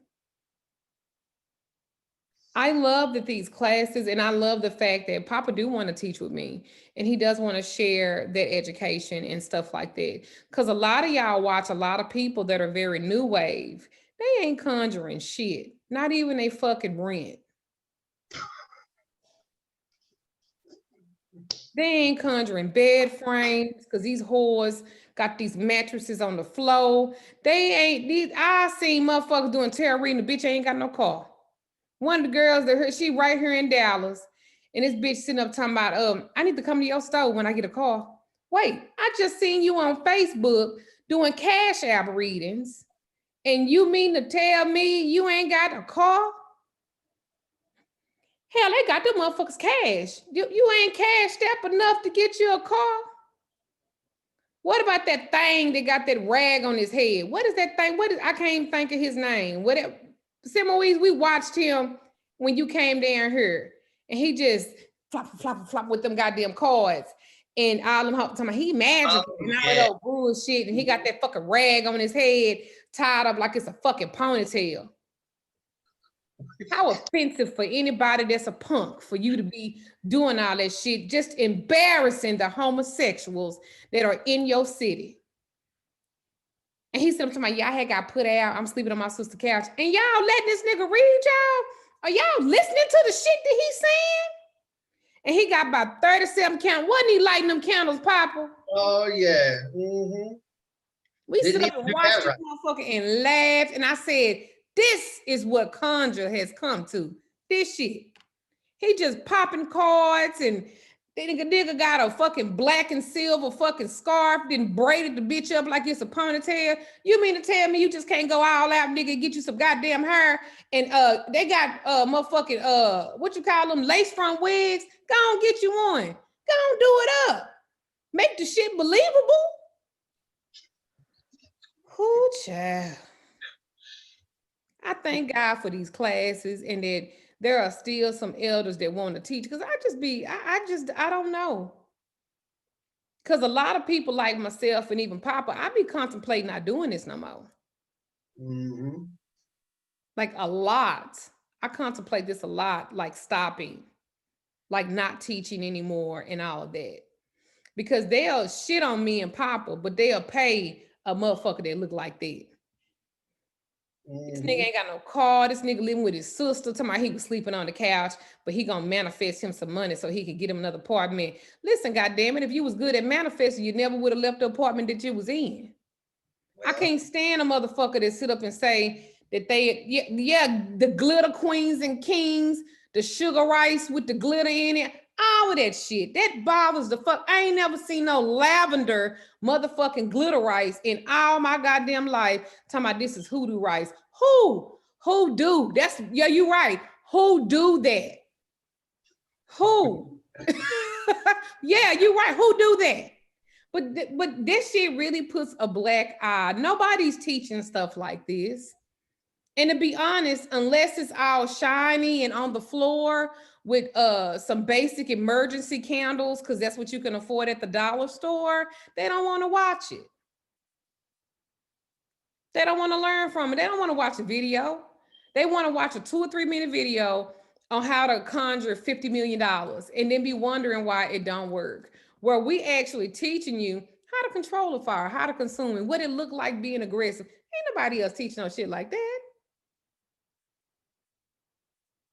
Yes, Chelsea Fox has a question with her gold fedora on. Go ahead, girl. I wanted to ask in regards to the aggression for candles like the love work candle. You all were saying like you have to continue to work to keep it good. So if that candle were to burn down, you would just have to buy a new one and continue. You want to do that, but we also said you should not be burning flames to love work.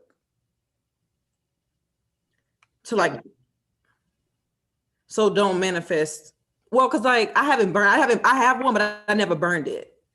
I think that you at that point working with pots and jars and other things to help not just to conjure a love in particular, but also to maintain it.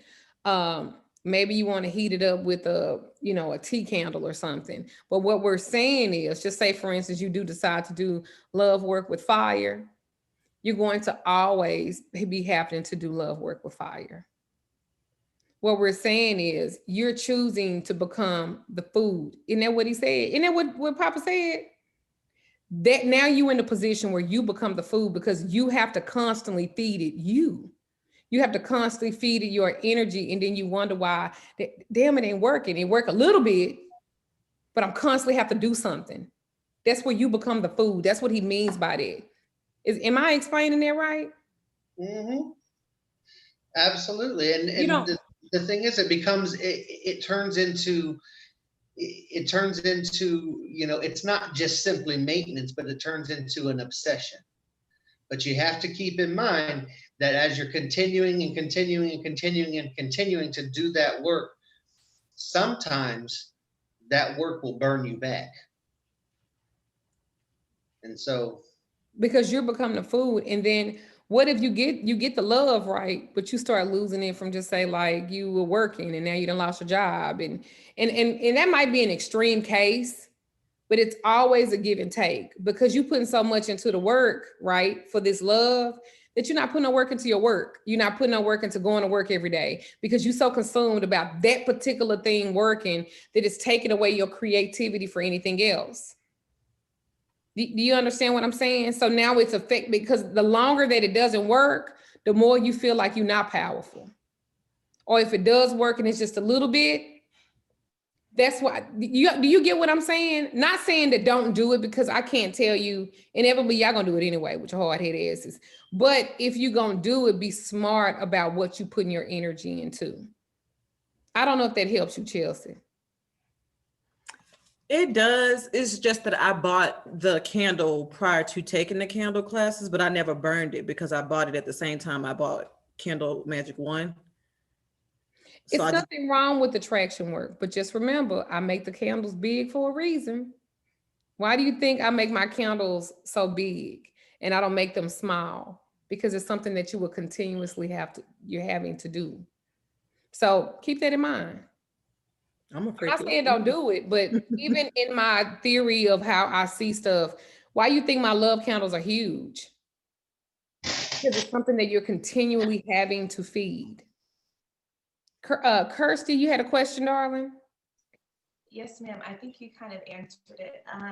Mr. Simoes, he had mentioned, you guys had discussed the aggressiveness of the fire. My question is,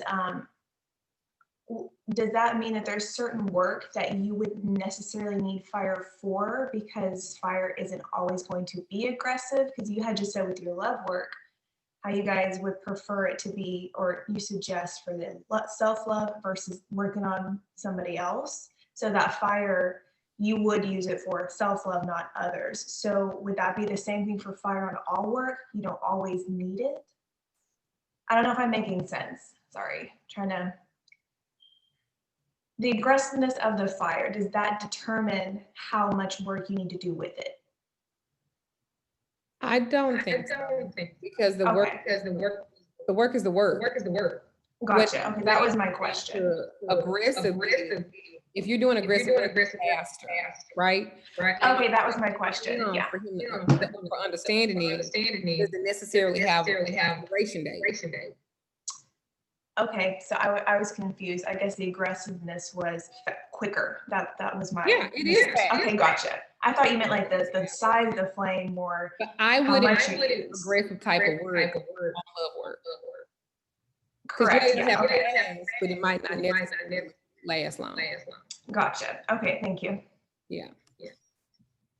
All right, Papa. With creative side.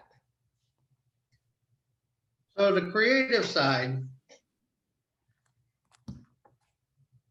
one of the things that fire is much known for is because of its continuously moving, and it never stops, is it's known for igniting passions. Now, when people think about passion, the first place that their head goes to is, some sort of love or whatever, but it's not just about that, because the fire has the ability to mold and to change. And so what does it do is it can create a passion for you. Like maybe, for example, like you're trying to open yourself up for like a new job or a better paying job. You're trying to motivate yourself to, meet these goals that you have met. You're trying to, to whatever it is. Passion is one of those things that fire does create. Just looking at the fire in and of itself and seeing how there's that constant move, there's always a motivation that's there within the scope of fire itself. And that motivation, it creates motivation, it creates passion, it creates growth. Fire does create growth, as well as, as all of these other things. And a lot of times when we think about fire, we only think about one side of the coin, and it's about thinking about the other side of the coin. Sometimes a lot of us, when we think about fire, it always has to do with somebody else, but never the flame within you. And this is about igniting that flame and motivating that flame and creating that passion for you, for yourself, instead of trying to push your passion onto, someone else. Because remember, at the end of the day, the fire that is within you creates the motivation not only to get things done, but to manifest in any work that you're doing.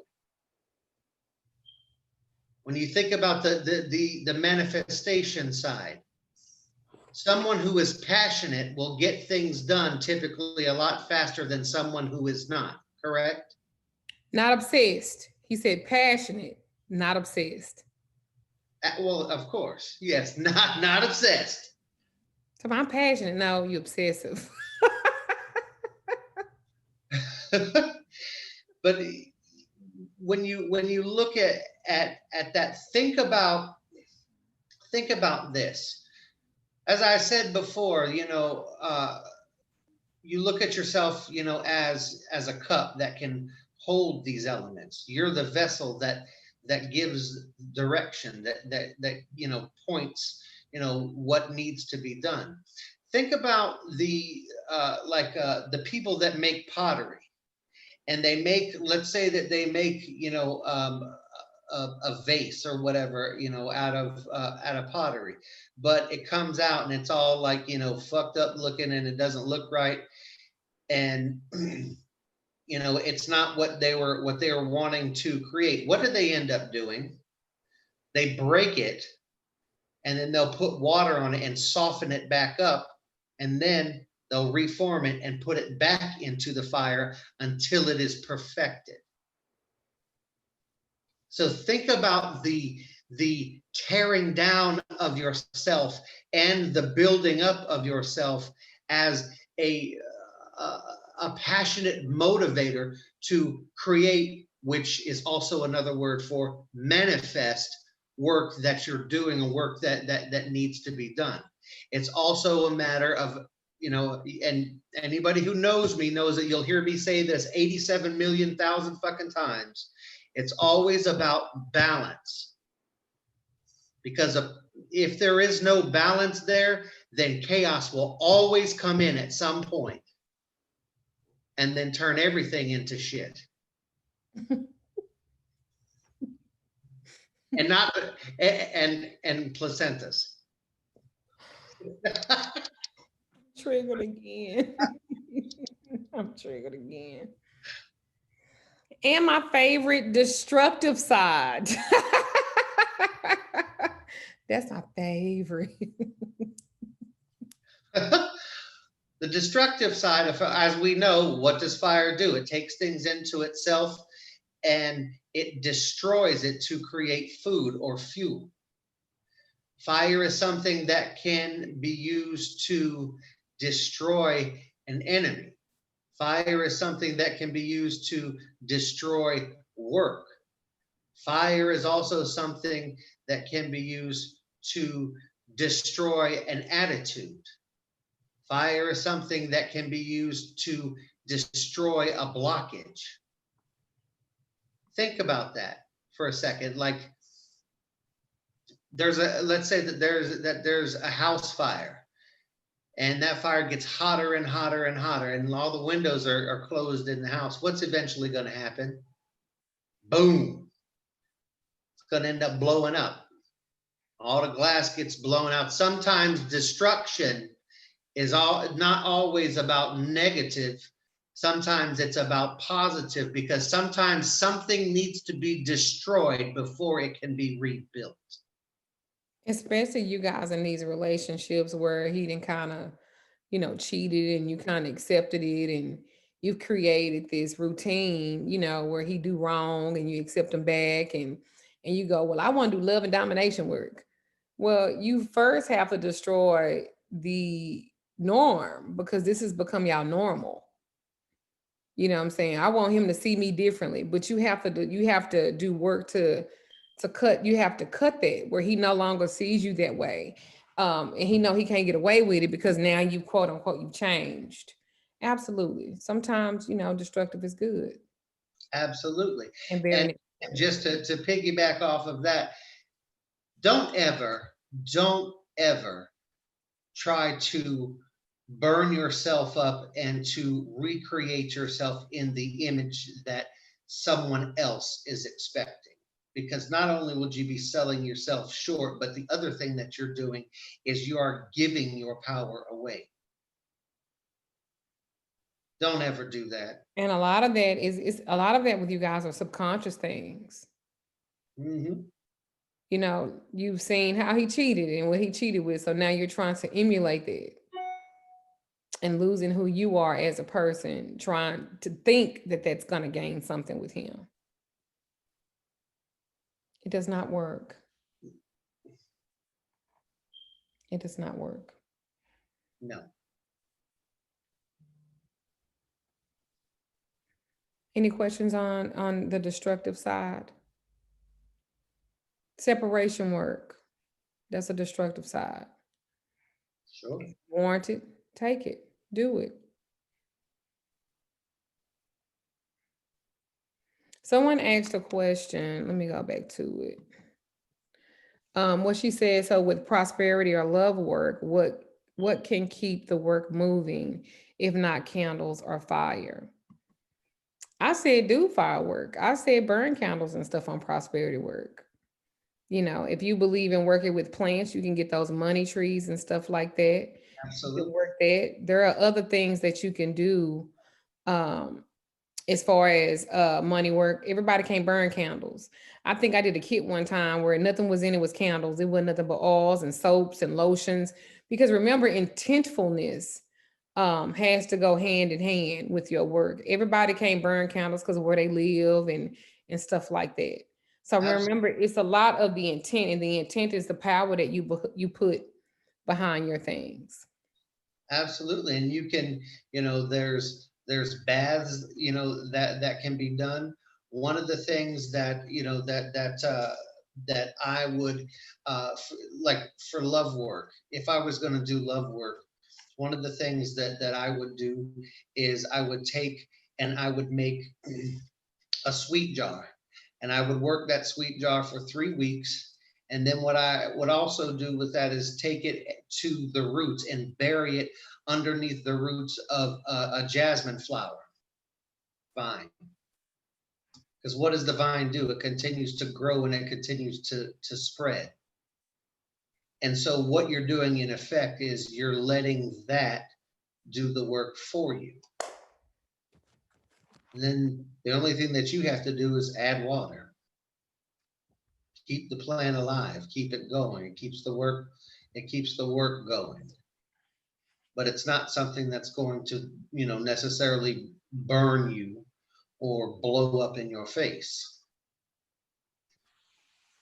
Thank you. You're very welcome. It's a lot of workings that you can do that you don't need a particular candle. I said I was gonna give y'all this fire oil that I make, the recipe for it. Hold on.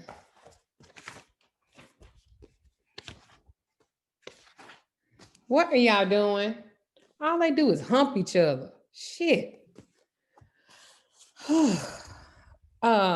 This is a fire oil that you can anoint yourself or the people with this oil to activate the energies of fire. And we have talked about that.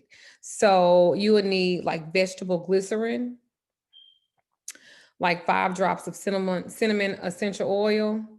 Please don't leave it by the fire, please. The 5 drops of clove essential oils, 3 drops of bay leaf essential oils. If you cannot find bay leaf essential oil, you can literally get you some bay leaves and you can soak them. I would say probably 2 or 3 weeks in some olive oil, and then you can use them in it. Okay. And a pinch of dry clove or cinnamon, and you can fill like one of those little 1 ounce bottles halfway with the vegetable glycerin, and then add a little bit of plain water until it's about 3/4 full, and then add the essential oils and add the dry ingredients, close it, shake the bottle, and you can use this oil almost immediately. And that's just to kind of help like rapido, like kind of speeding up some of the work that you do. Okay. I was trying to give y'all a little, you know, stuff. And then for you guys that like to make your own incense, I don't know if there's any incense makers in here, but you can get you a handful of like powdered sandalwood, 2 tablespoons of like myrrh. You can get you some dried angelica leaves, 2 tablespoons of dried bay leaves, 5 drops of bay leaves essential oil, and 5 drops of cinnamon essential oil, and some vegetable glycerin. And you can get you like a medium-sized bowl, and you can place the powdered sandalwood, stir in the 2 tablespoons of vegetable glycerin, add the glycerin 1 tablespoon at a time, and then mix with the metal whisk or like a metal fork. And then you simply create like a soft, fluffy compound, and you don't add the 2nd tablespoon of glycerin if it feels like it'll be too much, causing the incense to be too wet. And then you can add your essential oils and whisk it, and then you can add the other dried herbs and mix it and wait for like a day to like settle, and then you can put it on hot coal. Some of you guys don't know that hot coal is some of the best ways to burn your incense. Everybody think that you got to buy incense sticks and stuff like that, and that's great, but the best is to make your own. Okay. All right. So the next thing is fire ignites the passion of change. So as we were talking about before, this goes along the lines of the creative side. Think about like the story that was told before about the lady who wanted new real estate or whatever, and burned her house down. She was passionate about having that real estate, but not wise in the way that she was working it. Sometimes change is forced rather than sought after. And so when it comes to the work of passion, passion has the ability to manifest change. Passion has the ability to manifest work. Passion has the ability to meet and even exceed goals that you have. The passion of change is something that is birthed in fire because fire does one thing and one thing only, and that is what? Change. Remember, it's never stationary. It never stops. It keeps going, and it also consumes or changes its own environment, does it not? So sometimes you have to think about changing your environment, and the passion that rolls in behind that is either born out of necessity or born out of motivation. So when it comes to the change that is needed, and again, this can be in any area of of your life. It's understanding that having that igniting of that passion to create that change is only going to do what? It's going to manifest the work that you're doing. Taking that fire into yourself, because sometimes you need to be consumed so that the cup is empty, that it can be filled with something else. Is it something that we, should be doing all the time? We should always be looking for change. We should always be looking for growth. We should always be looking to increase who we are, where we're going, what we're doing, why we're doing it. Have anybody ever asked yourself the question, why am I doing this? And then whenever you come up with the answer, you're just like, oh, something that's absent of passion. It's absent of passion. You're doing it just because you're going through motions. And going through motions does not create change, and it doesn't ignite passions. Passions is how things are born, things are created, change is made, manifestation occurs. Keep in mind that as long as the fire in here is burning, then change is going to come. Because is there passion in water? Not that I really see. Is there passion in air? Not that I really see. In my opinion, as far as those elements go, fire is the one thing that holds passion to the point of manifesting change that is going to happen either out of necessity or out of motivation. And so how do you do that? You start to do work within yourself, within your inner self. Understanding that you are a vessel. Understanding that you can give direction. Understanding that sometimes what has to happen is that you have to remove yourself from where you are so that you can find that fire. Always, if you're always looking for that light, you'll eventually find that fire. And that light burns within every single one of you. And that's what you have to understand. You have the ability to create fire. So do it. Creating a fire ignites a passion which brings about a change. Does that make sense to y'all? And if you need a divination to help you in assisting with this passion, just so you know, the tarot cards is the wands. The wands are always correlate and they relate to fire. They relate to hot and wild, but they can also be unpredictable. So be careful with those. But they help you to energetically, they help you to create the wands. And if you're using playing cards, it's the clubs. So you can also include that into your work. I didn't want to forget without saying it. Mm-hmm.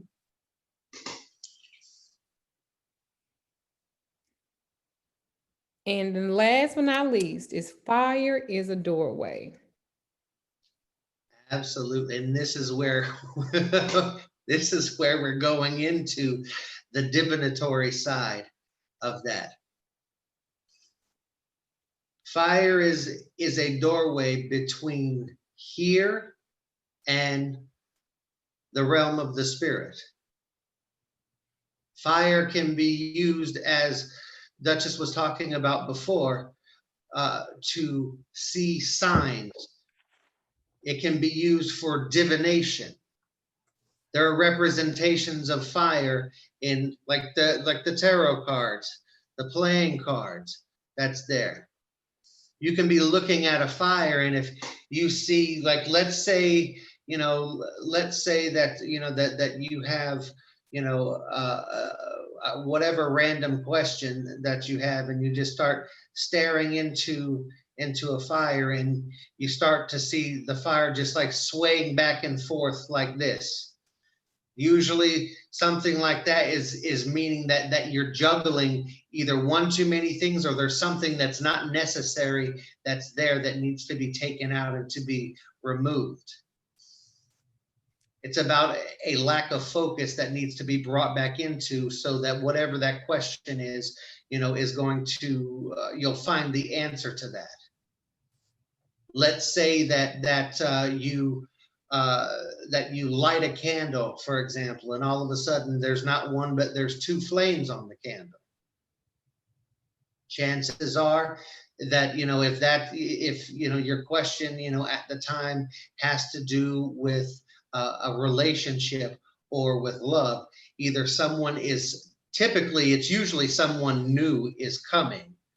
But it also can mean that there is the reigniting of some sort of an old flame,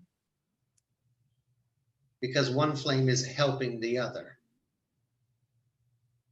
Let's say, for example, that you have a fire that's just kind of there. It's not really moving, it's just there. That can be an indicator that, whatever your question is, that there needs to be more of a push towards, because things are not flowing as they should. Things are not flowing as fast, as they should, and they're not manifesting as quickly as they have the potential to manifest.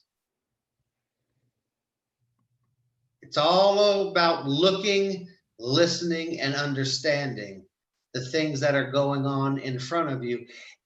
And those divinations are a doorway to the spirit, because guess what?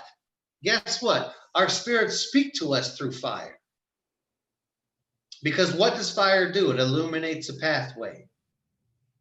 It illuminates the pathway from the world of the physical to the world of the spirit. So where one thing manifests on one side and will manifest on the other.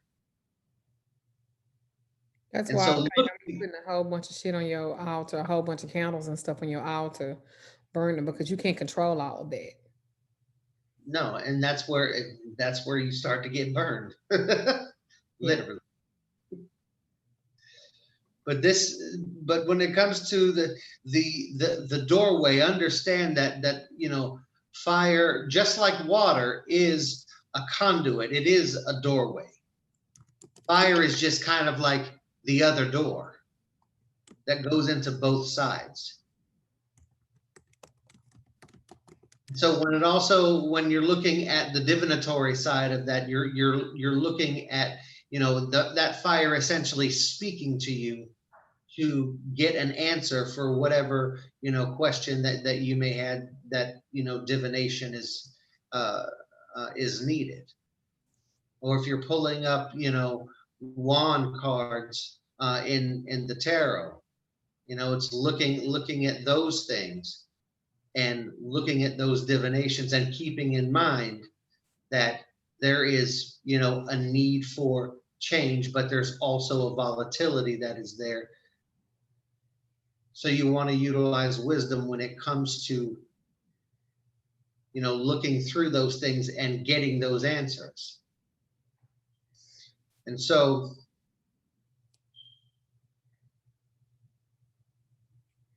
how do I put this? I was like, oh shit, you should have got stuck. So,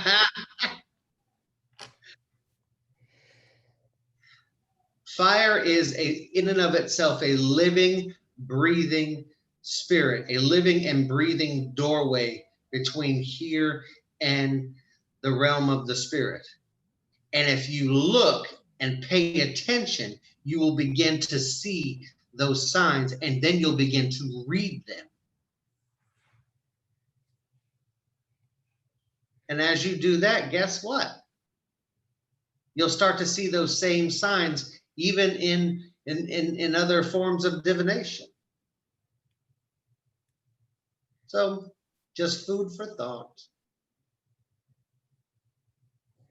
do you know that when you normally pull wands, like I'm just piggybacking off what Papa said, when you normally pull wands in a card reading, they either have to do with the fire signs, which is an Aries, a Leo, and a Sagittarius, right? But they often relate to illusion too, and lies. And losing a lack of purpose and a lack of something and a lack of not connecting. So that's a very strong divination when it comes to fire and the card of wands. Does anyone else have any other questions tonight about this Candle Magic 3 class? Hi, Tiffany's baby to keep waving in the back.